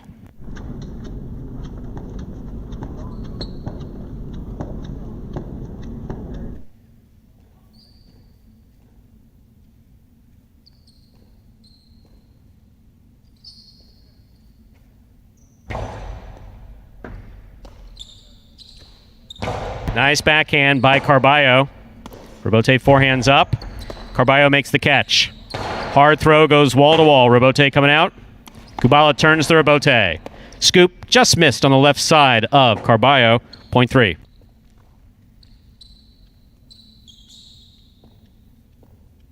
Possible place point here for post 3, Kubala.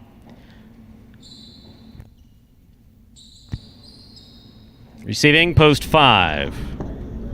Anderluck.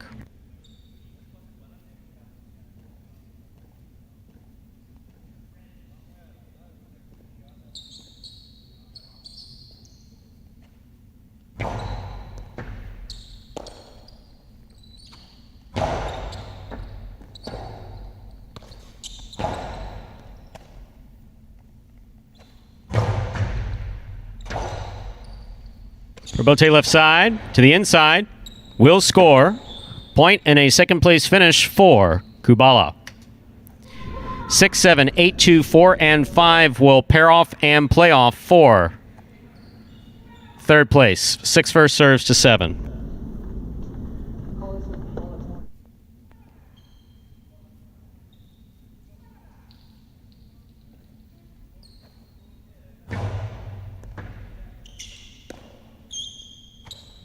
Powerful forehand throw by Douglas.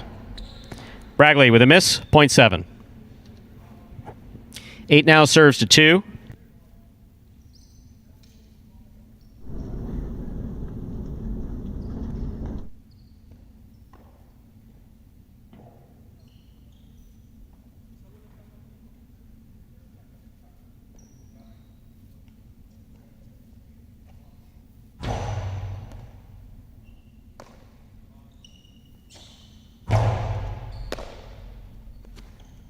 Nice backhand by Jedin.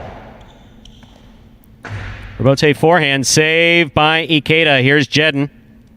Jedin going for 3-wall play. He got it. Point 8. 4 now serves to 5. The winner of this point meets 7 and 8 in the continuing playoff for 3rd place.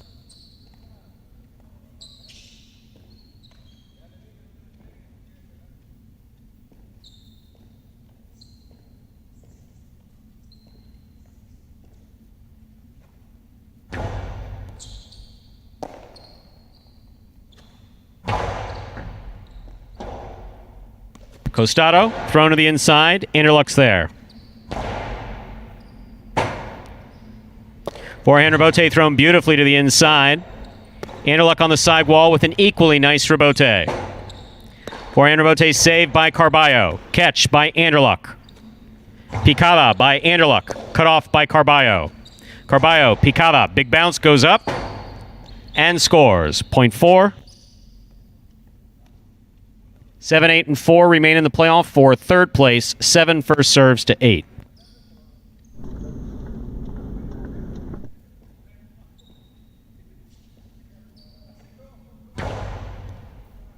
Excellent catch by Jedden on the left side.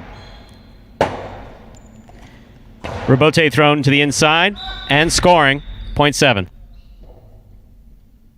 Possible show point for Douglas in post 7. Trying to stop him, Carballo. I gotta catch those. It's just like.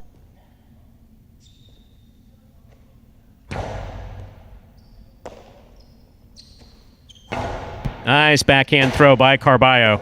Nice forehand rebote by Douglas. Carballo from the left side. Costi picked off in the air by Douglas, and a beautiful carom thrown by Douglas to score. I mean, that was excellent. Point and a third place finish to post 7, Douglas. 1-3-7. The official order finished for game number 6.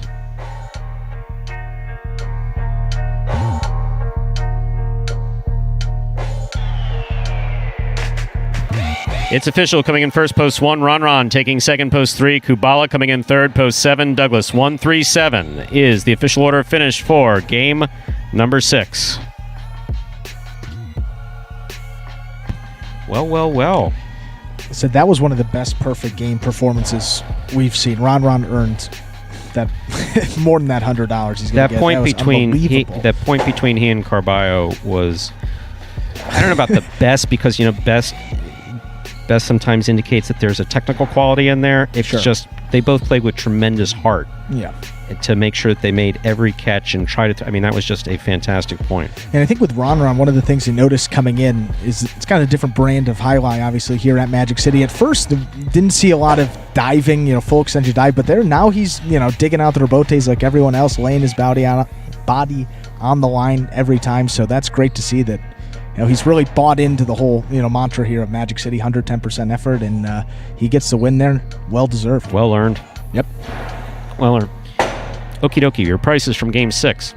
$2 Quinella, 1-3, $19. Trifecta, 1-3-7, $92.20. Up next, ladies and gentlemen, is game number 7. It's a spectacular 7 doubles match. Our only doubles game in today's performance. A spectacular 7 doubles match, played to 7 points. Points double after the first round of play. It begins the late pick 3 and ends the high 5. And in just a moment, we're going to see the will pays for the high 5. See if anyone is alive in that high 5. There are no scratches in our 7th game. Post time is now just 7 minutes away. Yeah. Hard to think that there wouldn't be any combinations. Had El Barba game 3. Yeah. 4 of them. 36, 85, 60. The 1, 2, 5, or the 7.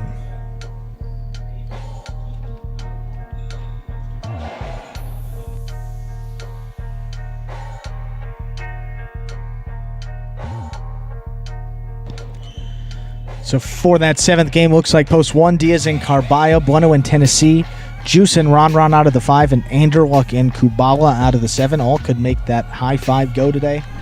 1 ticket on all 4 of those numbers.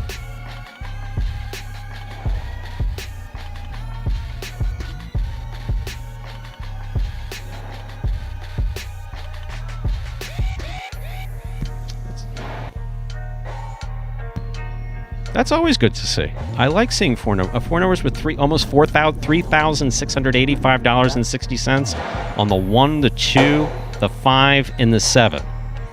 And the thing's only been funding for 2 days. Want to know the logic behind the high 5? that is one thing. And look, we can say Magic City, we can say the Grand Poobah, whatever. We could say. If Scott comes up with something, right, he stands behind it. Yeah, whether it's stuck through. Yeah. Whether it's the highlight program, whether it's the high five, whether it's the, yes, let's even say it, whether it's the sometimes maligned Mighty Ocho. No. Give it a chance. Don't jettison it. Stick with it. I've learned quite, and look, I was effectively managing in professional highlight for, by title, 17 years, but, with over 30 years in highlight. I've learned a lot from him. I really have. I've learned a lot, and I defer. A great deal of fun as well. I defer quite a bit. My position here, not title, but my position on the Magic City product, I didn't get it before I came here. I watched it as an announcer my first year here. When Dan left and I became director of player ops, or highlight ops, I accepted that I was really going to support this, and when I support it, it's all I do. Yeah, I don't really do anything else. So, but my focus is on the quality of what goes on the court, and JR and I work in that regard. And want to push, and pull. A few better quality players coming in, pulling everybody up. Everybody who can get better. I'm certainly not going to sit here and say everyone on this roster has equal ability. I'm by no means saying that. But I will say that, Douglas is a natural. I'll say Carballo is a natural. There are two different places as far as their age is concerned, as far as their highlight is concerned. But they have absolute natural ability as far as how they move to the ball, how they place the ball, etc. Now, but what have we been seeing? We've been seeing Jedden with his Super Bowl ring and his highly disciplined sports background. We've been seeing Jedden playing better. Jedden now has arguably one of the best rebotes on this roster, now going into the third year. Okay, but so that has developed someone over time. Someone that had never picked up a Cesta before. Never saw a Cesta before, or I think he saw one in an advertisement, he says. But never saw a Cesta before January 2018. Let's take a look at Ben. Ben, he's not doing this week what he did last week, but consistency builds over time. The professionals that people are used to in highlight never got onto a highlight court professionally with less than 3 to 5 years of amateur experience, training, tournament play, whether they were American. Before the strike, before 1988, a bunch of people wound up walking on the court. That's besides the point.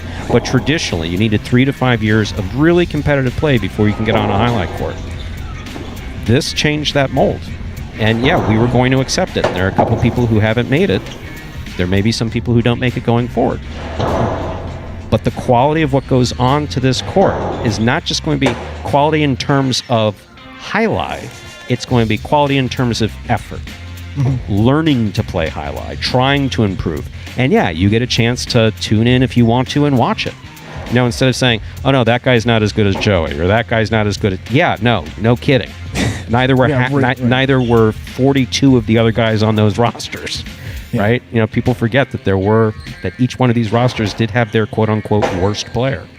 There's no fair comparison with these players and anyone who has any more experience than they do. That's it. Very well said. And I know we got a minute left. It's games until that 7th game that's closing out the high five. But was there perhaps a moment for you where it really clicked and you're like, this program really has a good shot at, taking the next step? And I think for me, I speak on that, was that doubles duel this year was really the first time we saw everyone, playing doubles with a high quality player, mostly feature game guys back and forth, and that quality was unlike anything we've seen. And that was in January of this year. JR and I were running a practice. It was Anderluck, Jedden, Douglas, and Ikeda, and we just sat down and stopped coaching, and we enjoyed the point. Yeah. So you want to say that I have a skewed view? That's one thing. You think JR's got a skewed view after all the years that he played, 20 years playing, 25 years managing? No. We enjoyed the point. That's when I knew that as far as highlight was concerned, that, we were able to do it. Okie dokie. What do you say we begin? Yeah, good luck to anyone with those high five tickets that are still alive. Perhaps over 3,500 could be headed your way. We're ready to begin our 7th game. It's a spectacular 7 singles doubles match. Played to 7 points. Points double after the first round of play. Double is always a little exciting here at Magic City. Sometimes a bit dangerous. But nonetheless, always fun to watch. Serving in the red shirts of Post 1, we have Diaz and Carballo. Receiving the blue of Post 2, Bueno and Tennessee.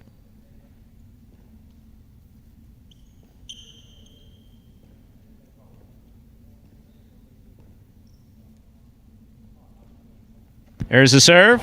We begin. Carballo from the 11 line. Rebote by Bueno. Diaz on the forehand catch.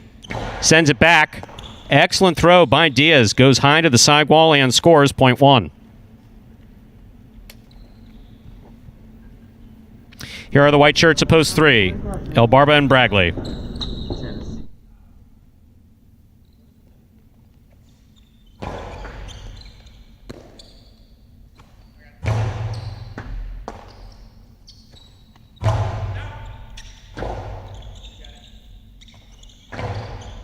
Rebote turned off the court, point 1.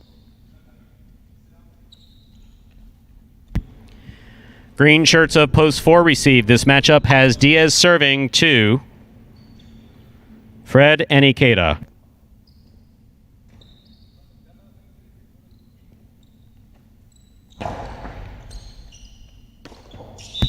Point 1.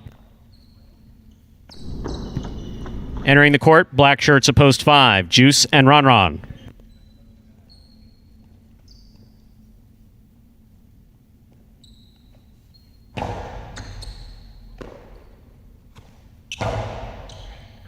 Excellent catch by Carballo. Forehand at the 13 line. Over the top. That's a one-handed scoop by Ron. Carballo now from the 11 line. Long carom. Stopped by Juice. Carambola. Stopped on the forehand of Carballo. Split placement by Carballo. Stopped by Ron. Carom by Ron. Oh, miscommunication between Diaz and Carballo. Got to talk to each other. Let each other know who's going to catch that ball. Point 5. Now receiving, yellow shirts of Post 6, Jedin and Ben.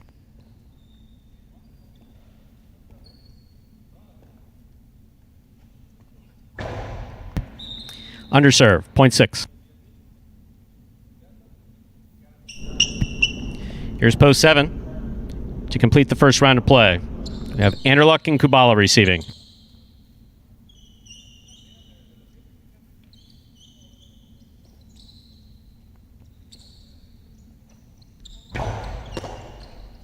Anderluck takes the serve, rifles it outside. I mean, that is a picture-perfect outside placement off the serve thrown by Anderluck. Beautiful. Point 7. First round's complete. All matchups are worth 2 points now through the end of the game. Here's Post 2, the blue shirts. Bueno and Tennessee.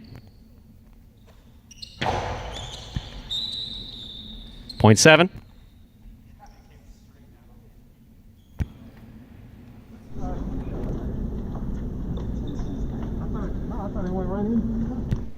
Here's Post 3, El Barba and Bragley.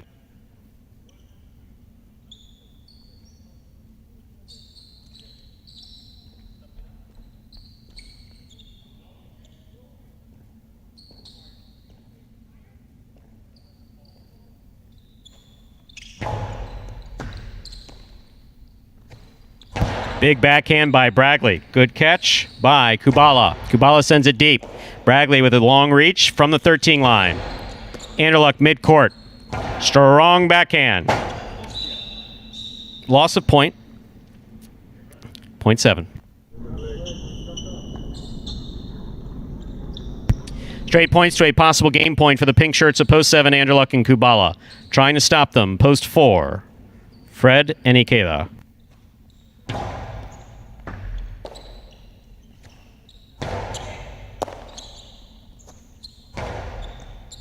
Ikeda from the left side. Goes deep. Rebote forehand by Anderluck. Good communication by Kubala. That is point in a perfect game for the pink shirts of Post 7. Anderluck and Kubala. 7 wins it. 1 places. 5 serves to 6. This is a playoff for 3rd place.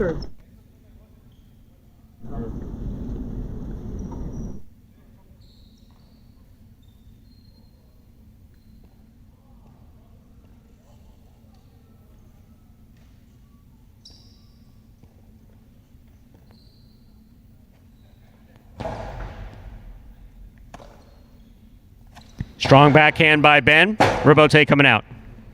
Juice on the Robote. It scores. 3rd place finish to post 5, the Black Shirts. Juice and Ron. Well. There it goes. Over $3,600. Paid to one lucky bettor out there with the win of Andrew Luck and Kubala. And that's their first win of this week for doubles. Last week they dominated, kind of surprising they hadn't found the win column yet, but comes late and makes someone a very happy bettor out there. At least I would hope so. It's a pretty good chunk of change coming in. 7-1-5 is the official order of finish from game number 7. Coming in first, post 7, Andrew Luck and Kubala. They had a perfect game, taking second, post 1, Diaz and Carballo.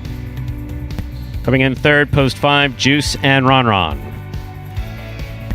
There are your prices. The $2 Quinella, 1-7, $27. Trifecta, 7-1-5, $116.20. $2 wagered on the 7 to win, returning $10.80. $1 high 5, 4-2, 8-1-7.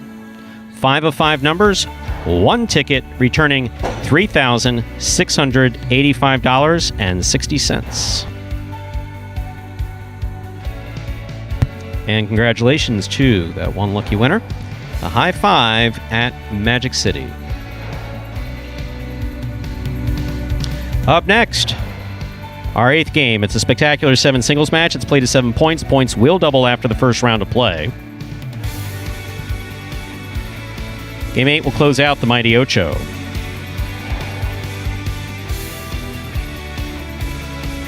No scratches in Game 8. Post time, 7 minutes away. Good luck.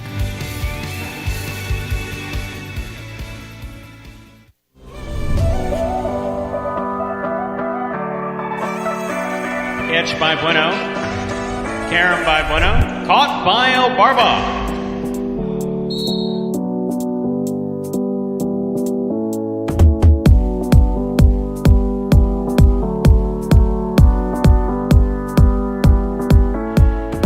Robote left side.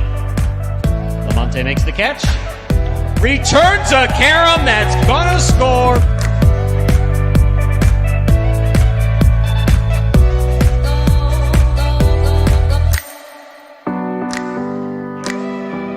Tight to the inside. Robote comes out. Diaz sends that just under the overhead screen.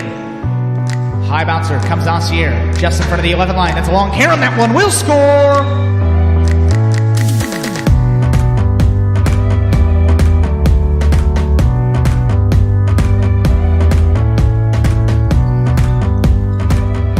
Reverse by Bueno. Kubala from the 7 line throws a 2-all that is stopped on the forehand of Bueno. Bueno's Carom. That's going to score.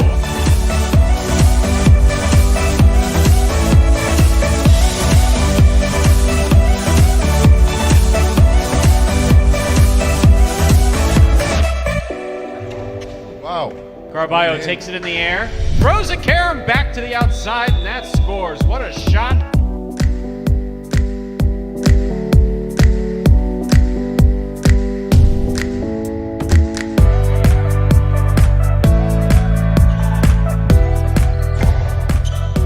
Douglas on the right side. Sidearm, Carom opens up beautifully.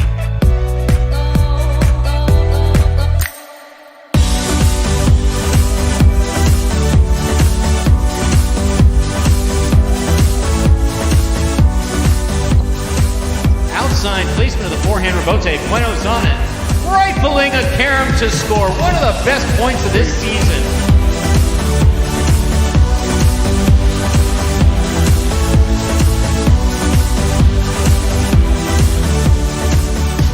Ragley from the 10 line. Over the top to the inside. Kubala's there. carom by Kubala going to score.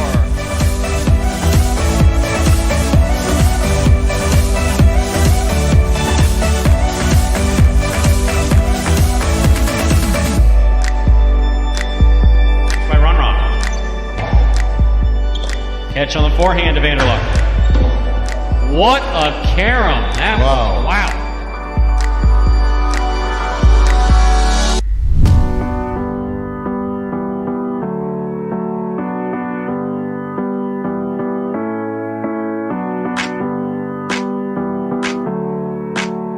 Here's the reverse. Caught by Run.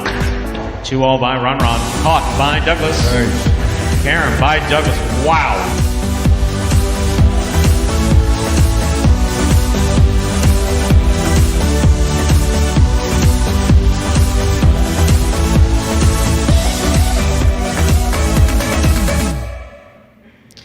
And we are back. It's about 2 minutes to go till we begin game number 8. Game 8 now 2 minutes away. And since Andrew's stepped away, I will glance down, since I'm very lacking in creative thought, to our chat. We'd like to thank all of you for participating and participating so professionally. And yeah, for those of you who would like to talk about Lamonte and Juice and Fred, and yes, they definitely need to improve if they can. And we'll give them every opportunity to do so. So will their fellow players. So we're going to give them every chance to get better. Juice and Fred coming out of the first year. Fred's made some slow improvement. Juice has made some slow improvement. They're not necessarily able to build on that every day. Lamonte, like I always say about Lamonte, zero issues with Lamonte. Spent an entire career in the Coast Guard, retires, picks up Jai-Alai at 40. Am I proud to be part of an organization that accepted him into this with no Jai-Alai experience? Absolutely, I'm proud of that. And give him an opportunity. Will it work out? Don't know. But he's going to have every opportunity to do it. He's in his second year. We'll see what happens. But to compare someone of one skill to someone of another skill, no, it's like me comparing any one of the amateurs that are in this chat. Some of them I know who are under different names and it's like saying, yeah, right, go on the court and beat R when he was 32 years old. Yeah, you know, no, you take on Mitch. You know how to catch the ball?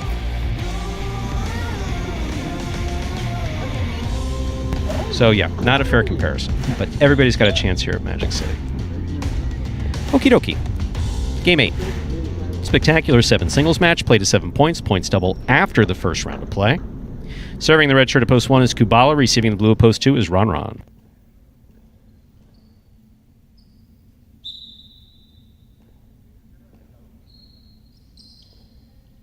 There's the serve. Game 8 begins. Kubala from the forehand at the 11 line. Robote left side. High to the overhead screen. Good catch by Kubala. Ron makes a great catch, pulling it off the sidewall behind the 10. Robote left side. Hard to the inside he goes. Scoop by Ron. It was pretty to boot, and I'm not a fan of that big one-handed scoop. That was nice. Here's Ron on the left side.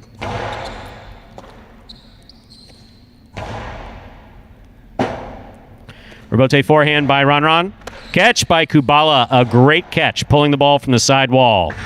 2-all, thrown, and scoring. A well-played point by Kubala and Ron. Point 2.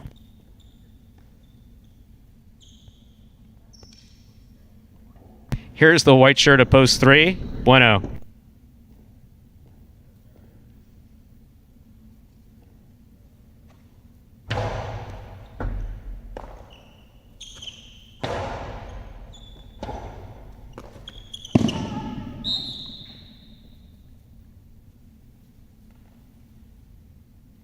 Point 3.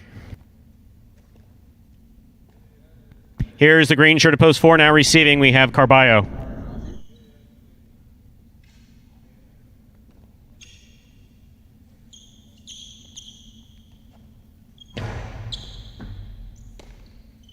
Carballo from the left side, hard to the inside. Beautiful backhand into the Chula to score, point 4.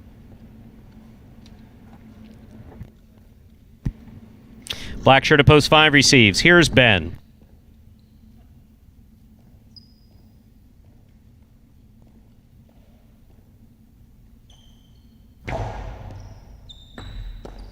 Ball tipped by Ben, point 4.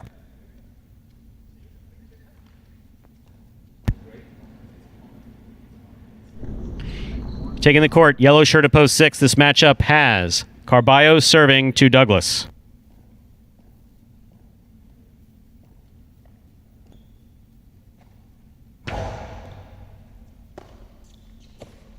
Nice backhand by Douglas. Into the Chula. Carballo. Forehand rebote save. Caught by Douglas. Douglas goes deep. Forehand rebote save by Carballo. Douglas again. Rebote again. This time we have a swing and a miss. Point 6.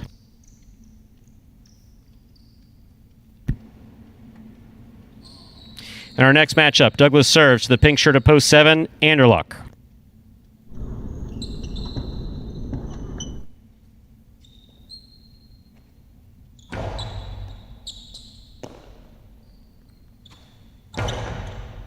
Great catch by Douglas. Low backhand caught in the air by Anderluck. Anderluck goes deep. Robote comes out to the 6th line. Fired from the forehand of Douglas. Back to the sidewall. Anderluck hangs in there and makes a particularly difficult rebote. Forehand rebote to pass by Anderluck. Rebote left side by Douglas. Anderluck takes it on the forehand. Rebote left side by Douglas. Rebote saved by Anderluck. He gets up, moves to the outside, back to the inside, caught on the forehand of Anderluck. Karam fired, stopped by Douglas.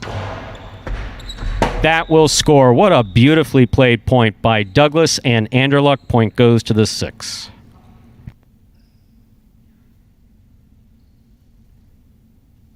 Here's post 8, Ikeda.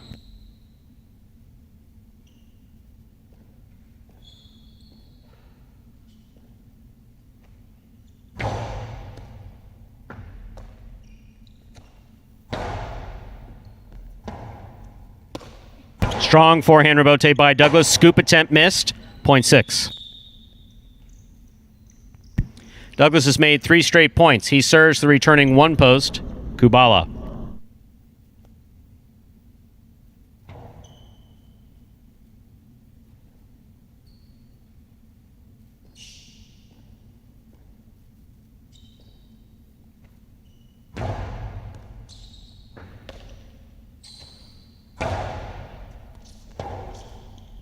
Strong forehand rebote by Douglas. Kubala makes a great save on the forehand rebote. Costado to the outside is off the court. Point 1.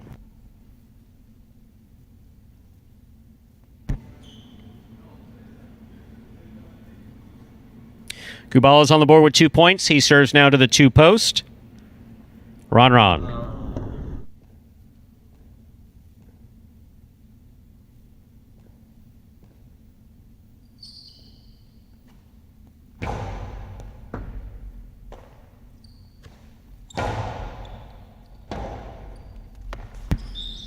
Point 2. 2 on the board with 3 points, serving to the 3 post. Bueno.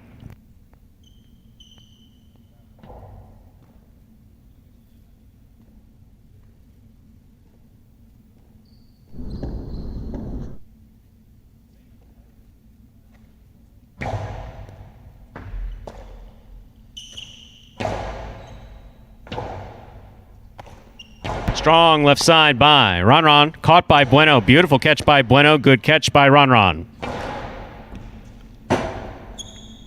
Bueno gets in there, makes the forehand rebote save. Ron winds up at the 10 line. Back to the inside he goes. Bueno read it, returns it, got away from him, hit the overhead screen. Point 2. Possible game point for the blue shirt at post 2, Ron. Trying to stop him. Post 5. Ben.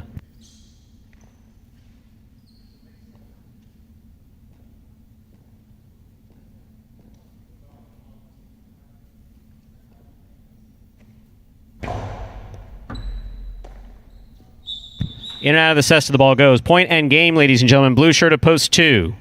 Ron. 2 wins at 6 places, 4 serves to 1. This is show point.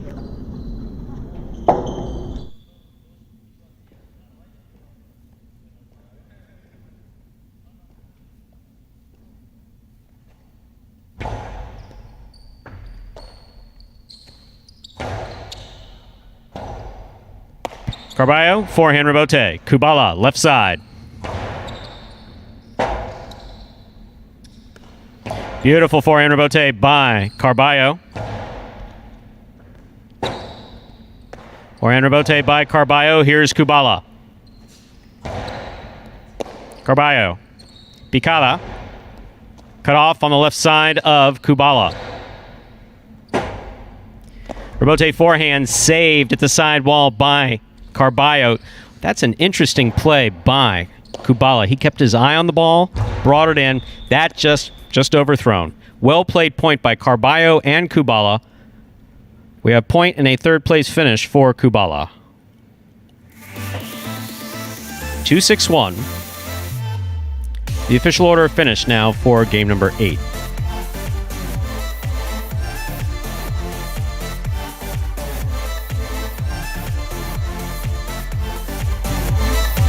Coming in first, post 2, Ron. Taking second, post 6, Douglas. Coming in third, post 1, Kubala. 2-6-1 is the official order of finish for game number 8.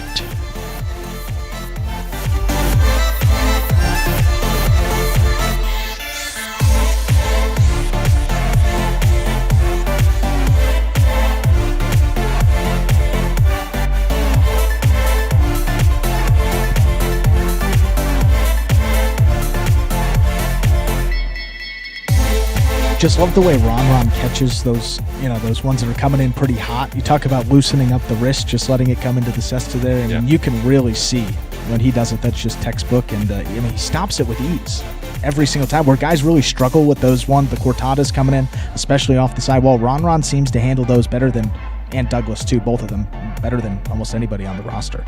Good to see. No, it is pretty. When it's played high, when it's played well, when points are played well, they're wonderful to watch. They really are. Yeah. I mean, they really are. So the $1 Ocho, 744-28172, 5 of 8 numbers, returning $27.60. $2 wagered on 2 to win, returning an even $10. $2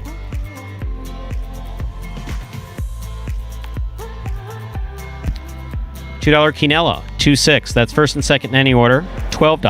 Trifecta, 2-6-1. That's first, second, and third place finishing, $78.20.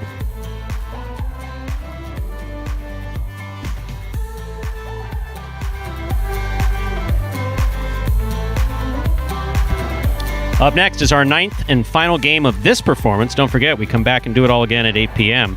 Game 9 played at 9 points. It's your only superfecta wagering opportunity, and post time is now just 7 minutes away. Good luck.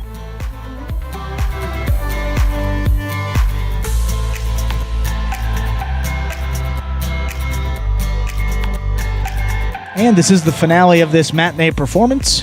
Superfecta 9-point singles match, and slightly different than those spectacular 7 games that you've been seeing, and we got a video that will explain the difference for you. Take a look. Spectacular 9 singles games are played with 8 players. Each player wears a different color jersey numbered 1 through 8 on the front. These numbers are traditionally referred to as post numbers. Post numbers are used to signify the order in which the athletes will play in a game. These numbers are also used for betting purposes. Don't be confused by the numbers on the back of our jerseys. Those are just for fun. Each game begins when the player in the post 1 red jersey serves to the player in the post 2 blue jersey. The served ball must land between the 4 and 7 lines marked on the court's side wall. If the ball lands between those lines, the serve is good and play continues until one of those 2 players wins that matchup. The player who loses the matchup exits the court and waits for his next turn at the end of the rotation. It's important to note that every game has 2 rounds. The first 7 matchups in a game make up round 1. Each matchup in round 1 is worth 1 point. Round 2 refers to all matchups that take place after the 7th and final matchup of round 1. The number of matchups in round 2 varies from game to game. And in round 2, each matchup is worth 2 points. The first player to earn 9 points wins the game. And game 9 now just 4 minutes away. See a couple consolations there for that late pick 3, 6, 7, 4, 6, and 7. 3 of 3 numbers on everything else there.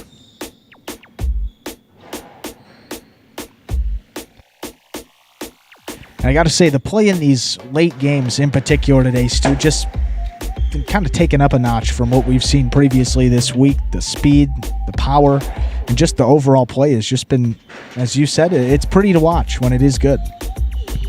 No, Jai-Alai has always been. I literally remember being at Orbea's Amateur Jai-Alai, so I had to have been 6, maybe 7. I used to go on Sundays with my father, and one of the greats of all time, but you're going back to the 20s and 30s, Pistone, who at that time was already older, would be on the court on Sunday mornings. I believe I referred to this before.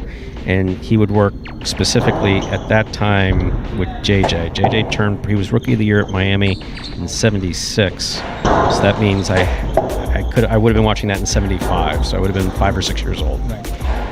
And just always remember, it's something about the sound of the ball. Obviously the sound here is a little different. Yeah. But obviously it was something about the sound of the ball and the beauty of the motion. The problem with that is that, and we've talked about this before, I've talked about it before, is that it's sometimes hard to get hung up on form and say, oh, that guy is great because he's got good form. Well, no, he necessarily can't catch 3 balls in a row, but he's got beautiful form. Or that guy's got terrible form, he's a crappy player. No, he's scrappy and he digs out rebotes and he throws. There's a player who played at Miami for a number of years, was a judge for a number of years, who had one of the best teachers you could have, the great Epifanio, Joey's teacher. Yep. So Epi was a phenomenal man. He was a tremendous person, a great teacher, and he taught the backcourt Benjamin. And Benjamin knew that his form wasn't great, but he played at Miami for years with the best teaching possible. So and played well, was a consistent early game player. So form and results don't always go hand in hand in Jai-Alai, but you do sometimes get the appearance that they do. So that's one thing with our players that I try to break away from. In the beginning, we try to, straighten out the arm, loosen the wrist, do a full extension. Tennessee is a perfect example. But how am I going to, not me, but how are JR and I going to train away that muscle memory from being a pitcher from all those years? So no, I'm not going to worry about his form. We're going to worry about his effectiveness on the court. And it's funny, it's the same thing in golf too, because a lot of players, you watch guys that say, oh, his swing is beautiful, he must be a great player, and then you see a young player like Matthew Wolff that's coming up, or a guy like Jim Furyk. These guys don't have swings that you wouldn't teach anybody, but they're effective for themselves. And at the end of the day, it's in the game of golf, it's about just scoring. And same here with Jai-Alai. Look, if it works for you and you're able to dig it out, at the end of the day, this is how you make your living. You got to play the sport, and for some people, there's just different things that that really work for them. I mean, don't get me wrong. When you got both, of course, it's great. No, look at the points between Carballo, Ron, and Douglas. I mean, they look great on the court. Their form is good. Their positioning is good. Douglas's positioning is exceptional. Carballo's got ups. Don't watch Carballo when he's throwing. Watch Carballo if he's concentrating like he is today. Watch Carballo when his opponent throws the ball. What's he doing with his feet? Where are his eyes? That's something that's unique with it. That you can't teach. Okie dokie, let's begin game. I have to stop saying okie dokie. I overuse certain phrases. That's one of them. Game 9 is a spectacular 9 superfecta match played to 9 points. Points double after the first round of play. Serving in the red shirt at post 1, we have Douglas. Receiving in the blue post 2 is Kubala.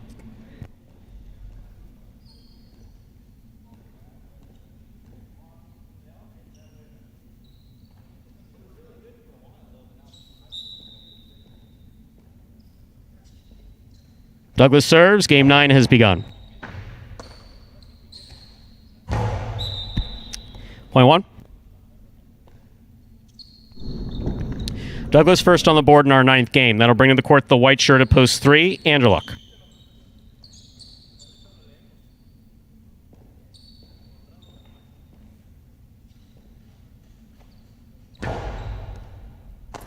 What a catch by Anderluck on the forehand. That was beautiful. Scoop by Douglas. Anderluck with a leap makes the catch. Hard to the inside it goes. Douglas is there.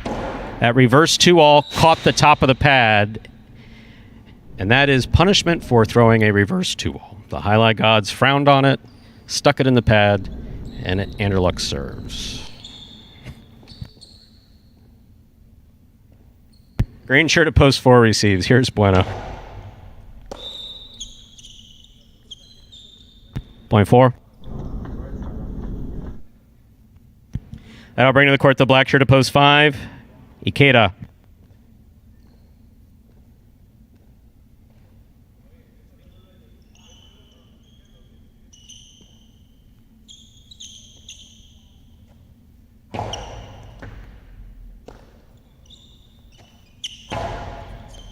Great catch by Bueno. Ikeda tipped the ball. Point 4. Yellow shirt at post 6. Ben receives.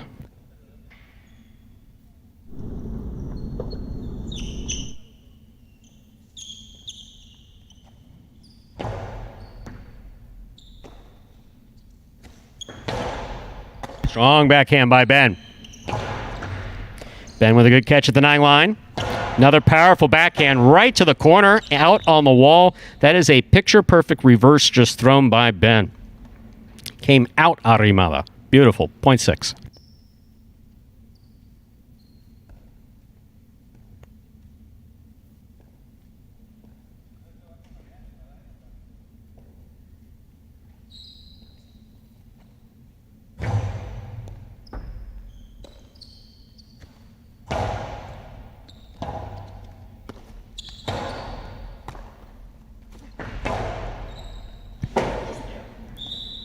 Point 7.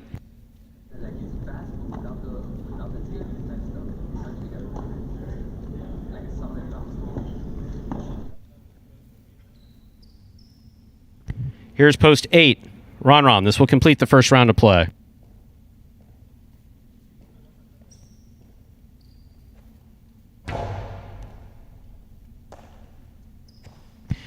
Backhand by Ron.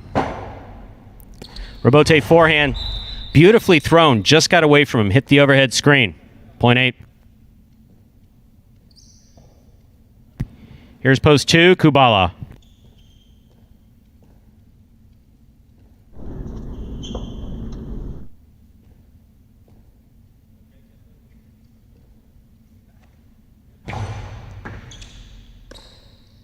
Big backhand by Kubala.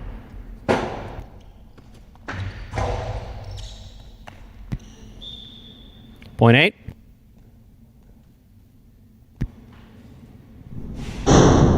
Ron's on the board with 3 points. Receiving post 1. Douglas.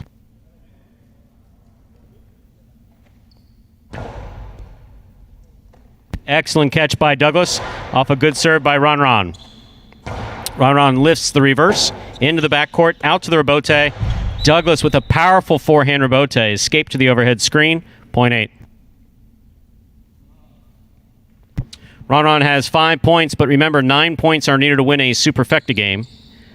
On the court, ready to receive, the white shirt of post 3, Anderluck.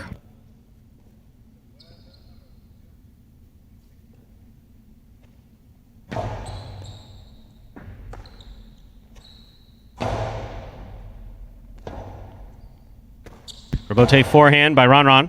Good catch by Anderluck.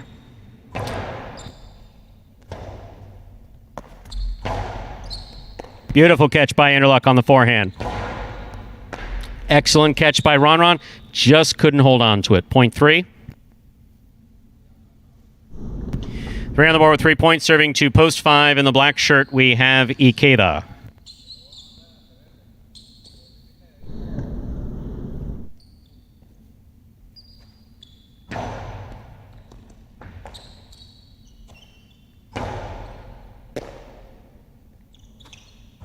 Powerful forehand throw by Anderluck. Rotate left side by Ikeda.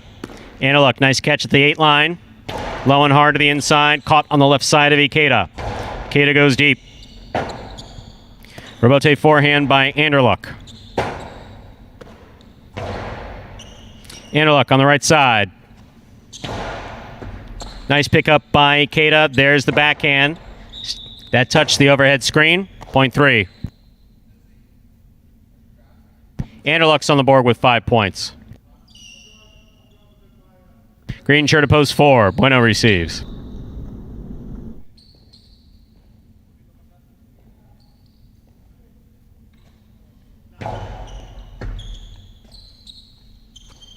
Backhand by Bueno. Nice forehand rebote by Anderluck. Catch by Bueno. Bueno to the inside. Anderluck read it, and he got there. Just couldn't make the catch. Point 4.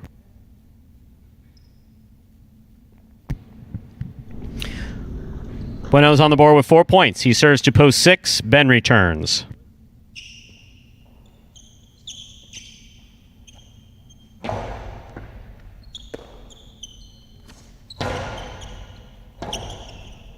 Bote forehand by Bueno. Ben makes a good catch. Strong backhand. Rebote comes low. Bueno makes the save. Ben catches it in the air. Returns it hard. Bueno, perfect positioning to make that catch. Ben, forehand Rebote. He goes to the floor to make the save. Bueno runs in. Back to the inside. It scores. Well played by Ben and Bueno. Point 4.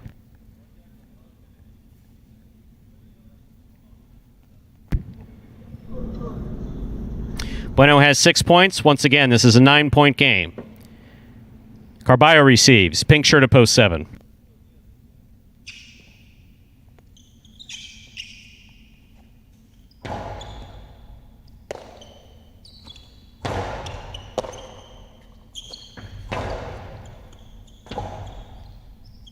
Rebote left side to the outside. Bueno's on it. Could not hold on to it. Point 7.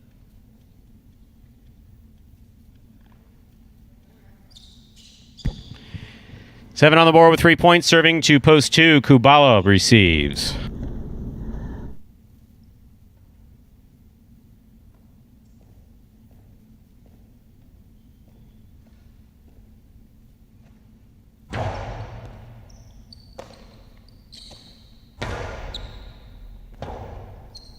Rebote forehand by Carballo. Kubala makes the catch. Kubala goes deep. Rebote comes out to the 8 line. Turn from the forehand of Carballo. Kubala's on it. Sidearm Karam. What a catch and return by... Oh, he got tied up in the fence. There's a Karam. Carballo stops it. Blasts it. It scores a well-earned point for Carballo. Point 7. Carballo has 5 points. He serves the returning 1 post, Douglas.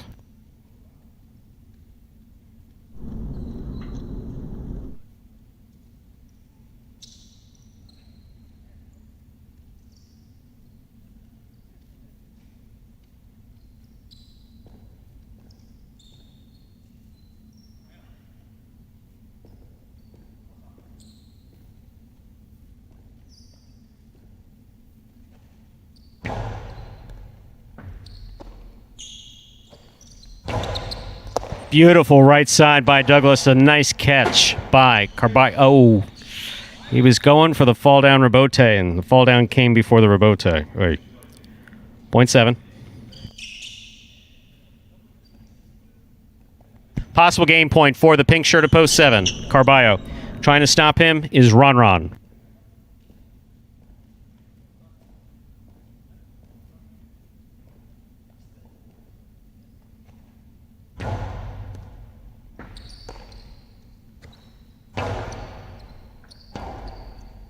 That ball hit the Chula, not coming out. Point 8. Possible game point for the purple shirt at post 8. Ron. Trying to stop him, post 5, Ikeda.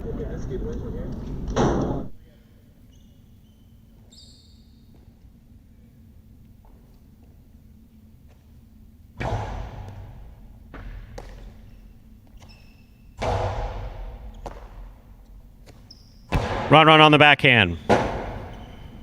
Rebote forehand by Ikeda. Catch by Ron.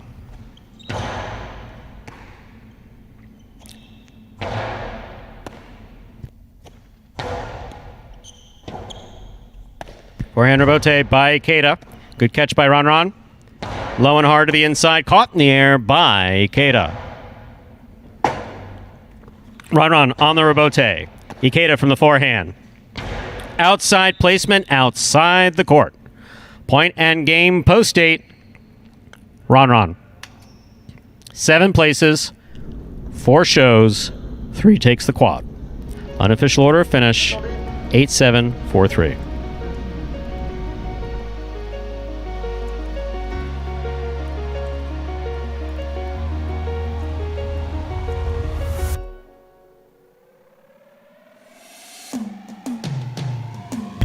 Results from Game 9 are official. Coming in first, post 8, Ron. Taking second, post 7, Carballo.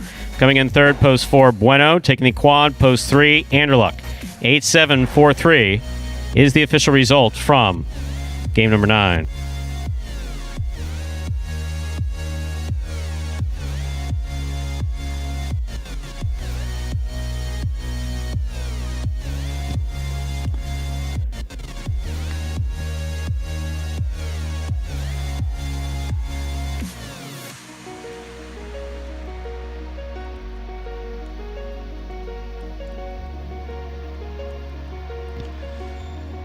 So, some inspired play in these late games, yes? I think that could be one of the best overall performances set of late games we've seen, and overall definitely the late games. We'll stick with that. Those later games was just a different level than we've seen here for the past week, and that it's just awesome to see when they really all play well, and Carballo plays well, and then with these other guys, it's just something fun to watch. Carballo plays well, Douglas plays well, Anderluck played terrific. Well, a couple guys are going to bring it every performance, and then Carballo stepping it up. Bueno looked like he played a little bit better, was certainly more competitive in these later games. Anderluck, a